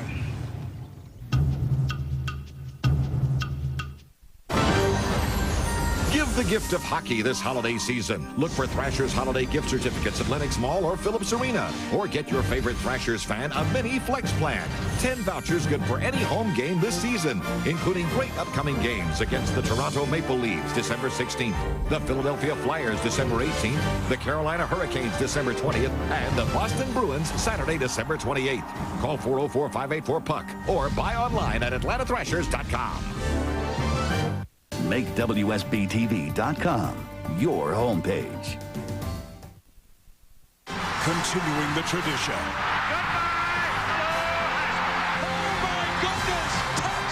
ABC Sports Championship Television. 5 months of gridiron warfare filled with fantastic finishes, dramatic moments, and spectacular playmaking comes to a climactic end today. Standing in line to see the show tonight, and there's a light on, heavy glow. The Miami Hurricanes are just 1 win away from the opportunity to defend their national title. Winners of 33 straight games, nobody has been able to get a hand on them. But today's opponent has a pair of untouchables themselves who would love nothing more than to trample the Canes' season. Later today, Washington State is making their first of what they hope will be 2 straight trips to Pasadena. To earn a berth in the Rose Bowl, they need to defeat the young and talented UCLA Bruins. In primetime, it's the Dr. Pepper Big 12 Championship game, where the Colorado Buffaloes seek revenge against the Big Bad Sooners. Oklahoma drew first blood earlier this season, but the Buffs are out to prove they are again the Big 12's best. BCS berths and a trip to the national championship are at stake. Next on ABC Sports. Welcome to the ABC College Football Mobile One Update. Final day of the regular season in college football, the most important. Lee Suggs in Virginia Tech hoping to run all over the Miami Hurricanes. Ken Dorsey has run over everyone and thrown over top of him as well. 37-1 as a starter. If he wins today, Miami and Dorsey will get a chance to play for their 2nd straight national championship and the Circuit City National Championship trophy. John Saunders alongside of Terry Bowden. We know Virginia Tech is a great team at running the football. They will control the clock. Will that be enough against Miami? No, John. Miami scores touchdowns quicker than anybody in the country. They could care less about time of possession. Virginia Tech's running game has got to do more than just control the clock. They got to stick it in the end zone. They'll keep it close. The BCS bids up for berth. Washington State hopes to get to the Rose Bowl. They'll do that if they beat UCLA. Then the Dr. Pepper Big 12 Championship game, Oklahoma against Colorado. We'll be here all day long with all the updates. But right now, Virginia Tech and Miami. Let's go back out to Brad and Bob. A sold-out Orange Bowl in Miami on a hot December day. And the Hurricanes have laid their warning down for the Hokies. And the Canes fans are hoping to dip into another national championship. Virginia Tech in Miami, presented by 1-800-CALL-AT&T, has the Hokies of Virginia Tech in to meet the #1 team in the country, undefeated Miami. The Bowl Championship Series standings entering the day look like this. Miami atop the heap, as they've been for much of the past 3 weeks. Ohio State already has earned a trip to the Tostitos Fiesta Bowl. Georgia plays tonight. You can bet the Dogs are hoping for a Hokie upset. And USC and Iowa round out the top 5. Hi again, everybody. I'm Brad Nessler. My partner, as always, is Bob Greasy. Partner, it seems like the movie Groundhog Day. It seems like yesterday we did this, but it was actually 371 days ago in Blacksburg we got together. Miami in the same situation. One more hurdle, and it's a title game. Well, Miami is ready for this ball game. I remember being on this field 30 years ago, and the feeling down there is electric. The players are ready. One game away from a championship opportunity, and that's what they're looking at. They've got the weapons. There's 2 guys in this game that are obviously Heisman Trophy candidates. I can tell you, Kenny Dorsey and Willis McGahee aren't thinking about that right now. The Hurricanes have had a lot of great quarterbacks and a lot of great running backs. These 2 guys at their positions may be the best at this level that have ever played here. That's saying a lot. On the other side for Virginia Tech, they come in with a 9-3 record. They did have an undefeated streak going, 8-0 of their own. They lost 3 in a row. They beat Virginia in their last outing. Only 3 coaches in football have been at their schools longer than Frank Beamer. He knows how to coach, and these guys are ready. I think Frank Beamer is the most underrated coach in all of college football. He is 0-5 against the #1 ranked team. He is capable of beating the Hurricanes here. He's won 2 of the last 3 times they've played here in the Orange Bowl. They know how to block kicks. They know how to stop the run. They've got a running game with a dynamic duo that may be second to none. Well, when you talk about Suggs and Jones as a tandem, they are the best in the country. And for the Hurricanes to win this ball game, their tackling is going to have to be superb against those 2. As I said to Bob, it seems like yesterday, but it was a little over a year ago. The Canes and the Hokies got together. Kenny Dorsey had some stars in that game that are starring on Sunday now. But Virginia Tech had an ace in the hole, a freshman tailback that went for 160 yards, kept them close. Then Beamer ball took over. A block punt for a touchdown. How close did it get? A 2-point conversion was the fate for Virginia Tech. They were that close, that far away. This ABC College Football Update brought to you by Mobile One. Nothing outperforms Mobile One. We'll be back after this message and a word from our ABC stations.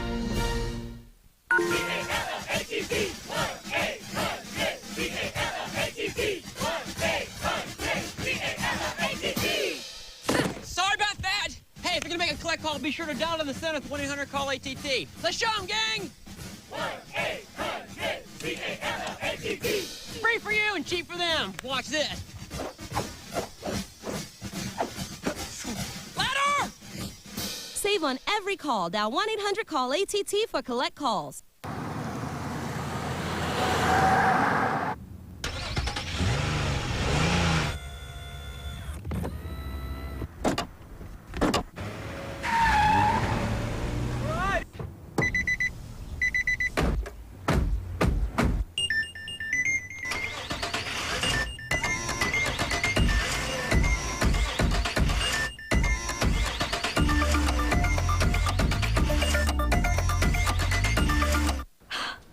I cannot believe this present.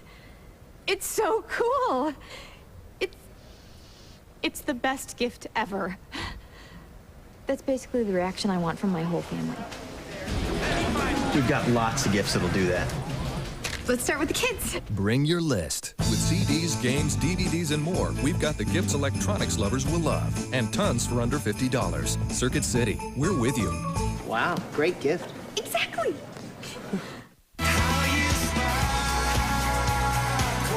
Arena Slutskaya, Takeshi Honda, NHK Trophy, Sunday on ABC.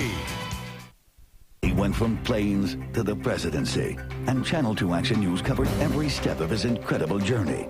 Channel 2 is the only local television station in the country to take you to the Nobel Peace Prize ceremony in Oslo, Norway. Coverage begins during Channel 2 Action News at 5 and 6. Then stay tuned for a primetime special at 9, featuring candid one-on-one interviews with Jimmy and Rosalind Carter. Join Monica Kaufman and John Pruitt for Peacemaker, Tuesday at 9 on Channel 2. A family-to-family special. Lots of people have a look. Only a few have the goods to back it up. Like Dodge Neon SXT, with a 132-horse engine, Jam-in CD sound, aluminum wheels, and much more. Now qualified lessees can get the whole package for just $199 a month. Plus, get our 7-year or 70,000-mile powertrain limited warranty. Ford, Chevy, and Toyota don't match it. The Dodge Neon SXT. How style and performance hook up for just $199 a month.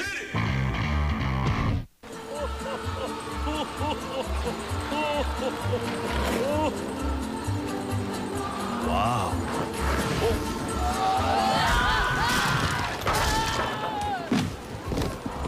Wow is right. With Dish Network, you'll get America's lowest all-digital priced package. Over 50 channels for just $22.99. Wow. Visit Radio Shack, Sears, or a participating local retailer, or call 1-800-333-DISH for our free dish offer. Prepare for the storm with the Channel 2 Action News Severe Weather Team.